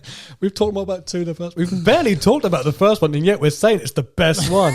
It's such a strange concept. I think the more shit something is, the more you talk about it. This is it. So we've all agreed. So how come the remakes are your favourite? so I think obviously we've said 1 is the best. 7 I would say is the most polished. Yeah. But for me they pretty much go in order. Okay, cool. Well, 2, 3, 4, 5. Yeah. Wow. Shut up. Who's the second best? You're saying Freddy's Dead is better than New Nightmare. What? Is that what you're saying? No, I'm saying out of the ones that are the Nightmare on Elm Street 6 movies, they go in order. But so you're saying 2 is better than 3, 3 is better than 4. Is that what you're saying? Yeah. Fuck off. Jesus Christ. Are you serious? Having watched them the other day, 6 is better than 7. No. That's what you're saying. No, 1 and 7 are on there as like they're polished films. They stand out. So 7 then. But for me, the Elm Street movie, because I can't class New Nightmare as Dude, you've got to have part of the 6. You can't go different order. That doesn't make sense. In the words of Jesse, my God. Wow. Movie order. They're great. So for me, so mine goes 1, 7, then 2, 3, 4, 5, 6. Oh, I see. That's what I'm doing. Right, Yeah. I was at 1, 2, 3. Okay, No, it's just in order. So maybe 1, 7, 4, 3. Then the rest. Yeah, that'd be my one. Okay, that makes more sense. Right, the host. They're in shock. I'm gonna have to go with Freddy's. No, I knew it. Mine was 4 for a long time. Again, growing up with that was the one I watched the most. Mm-hmm. Having watched my other one recently, I really like 3. Yeah. I really enjoy 3. 3 is good. I wish they, Amanda Kruger in that. She was that.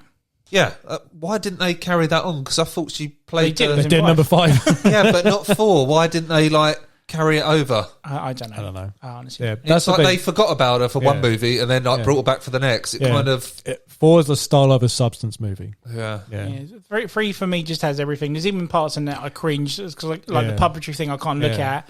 The script is good. It's a well written movie. Yeah, it's very totally. well done. It's You could, I dare say, it's better written than the first one.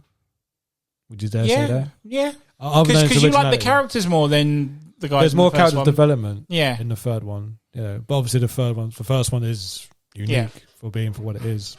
I mean, at that time it came out, it's like, what is this new thing we're seeing? But yeah, the third one is very well written, good characters, and paced well, very well paced. Yeah, exactly. Yeah, apart from the part where Steve mentioned it was a bit slow at the beginning after the opening scene. Yeah, there's that middle part when the guy, the doctor confronts the nun. You get the whole backstory. That goes on for quite a while. Yes, exactly. Yeah. That's what I'm saying. So, like 3 and 4 were my favourite sequels. Yeah, by far. Same. But then having watched it recently, I found I didn't enjoy them as much as I used to.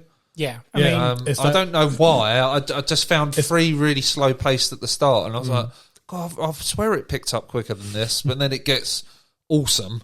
It just goes off the scale halfway through and onwards, and the 4th one is style over substance, isn't it? It's definitely. It's one I respect as a filmmaking aspect, because obviously now that we're older, we love films to a point. It's a whole new perspective on things. Like when you're younger and adolescents, you just don't care what you're seeing. You just like you don't care about the story or the arc or how the angles were in the film. You just think, oh, there's some good death scenes. But now, obviously, we love films, we love characters, we love the story arcs and stuff. You look into it more, don't you? A lot more, yeah. So, I think, we said like these films kept coming out every year. Yeah.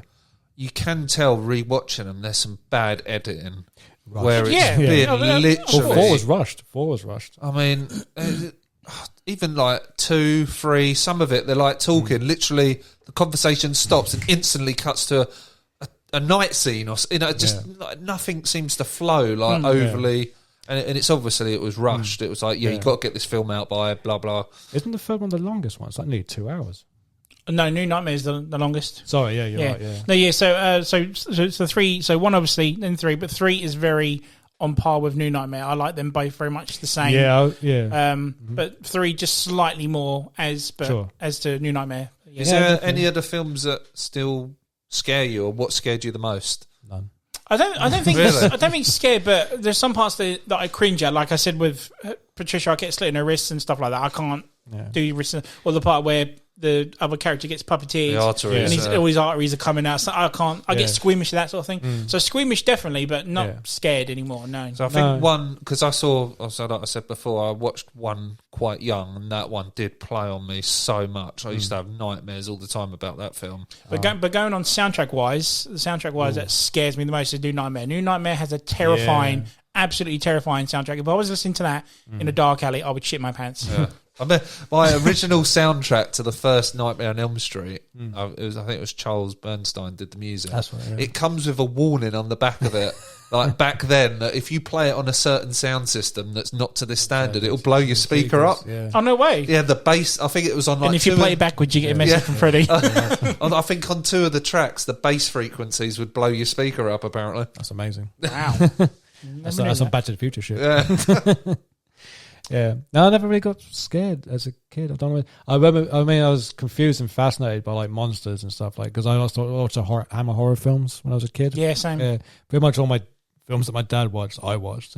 Which he grew up on. So I watched all those films, but I never really had nightmares or got scared. I was more fascinated by like monsters because I was like, "What is this?" I didn't know what it was. I didn't understand it, but I was allured by it. I just thought, "What are these things? They're not in the real world." No, of course, yeah. So that's why I never much. I thought like, well, this does not exist. So that's why I've never had nightmares. I think the only real movie nightmare I had, this is gonna be an odd one, was this was probably when I was like 19. I was Icon Diva. Went out clubbing. Yeah. Got home pissed, and I think it was probably about 2 a.m. It was on Channel 4. Eraserhead was playing. Oh, the David Lynch film. Lynch's. I'd missed probably the first 20 minutes, but I managed to, when I got home, I was just watching this scene. It was when, do you remember the film? Yeah, of course. The dinner table scene. Okay, yeah. So it's the bit when they cut the chicken, and I'm seeing the scene when then the chicken starts bleeding, and then the legs start moving, and the woman starts freaking out, and then the guy's just like, she'll be right in a moment. And I was like, what is this? And I was like, I was pissed out of my head. I was like, what is going on here? And then obviously the film just got a lot more like, fuck, what is this going on now? But, I remember watching. I was kind of like in and out of like sleep, and I was pissed. And I was like, I just kept seeing these images and like these weird sounds. It was a black and white film. I was like, because I thought this was like a 1940s film. Okay, yeah. Because it's black and white and stuff. Yeah, I was like, wow, I've never seen anything like this. Sort of thing. And then blacked out, and I had a nightmare, and I actually woke up like sweating. Wow, never had that. I've never had that. No, David Lynch's Eraserhead was the first film to do that to me. Wow. I was 19. Yeah. Almost incredible. This is no, monsters never really scared me. I was always like fond of monsters. Like they were just, like I said, they weren't real, and it was just fascinating. Like the idea, the creation of it. It's like, who thinks these things up? Yeah, exactly. The imagination of it. Or the backstory to them, like you said with how Wes Craven come up with the idea for Freddy. Yeah, definitely. Yeah, I always found like Freddy's creeping around and Not his killing it was his creeping around like in the bushes. I'm here. And then, I find that was the best part of him, wasn't it? The way he like snuck up and manipulated your the dream. mind games. Yeah, definitely. Yeah. So that's it. We've come to the end of the episode, guys. I just want to say a big thank you for coming on and talking about the series. Hey, thanks. Hope you get you on for the next episode as well. Absolutely. We talk about the next set of series movies, but we'll let you know what they're sooner in time. So if you enjoyed what you liked and heard, follow us on Facebook at the M.T.V.B podcast or on Instagram at M.T.V.B podcast. Subscribe to be notified when future episodes are available. This is M.T.V.B podcast. This is the Atman, Steve and Tim signing off. See you later. 1, 2, Freddy's coming for you. Ta-ra for now.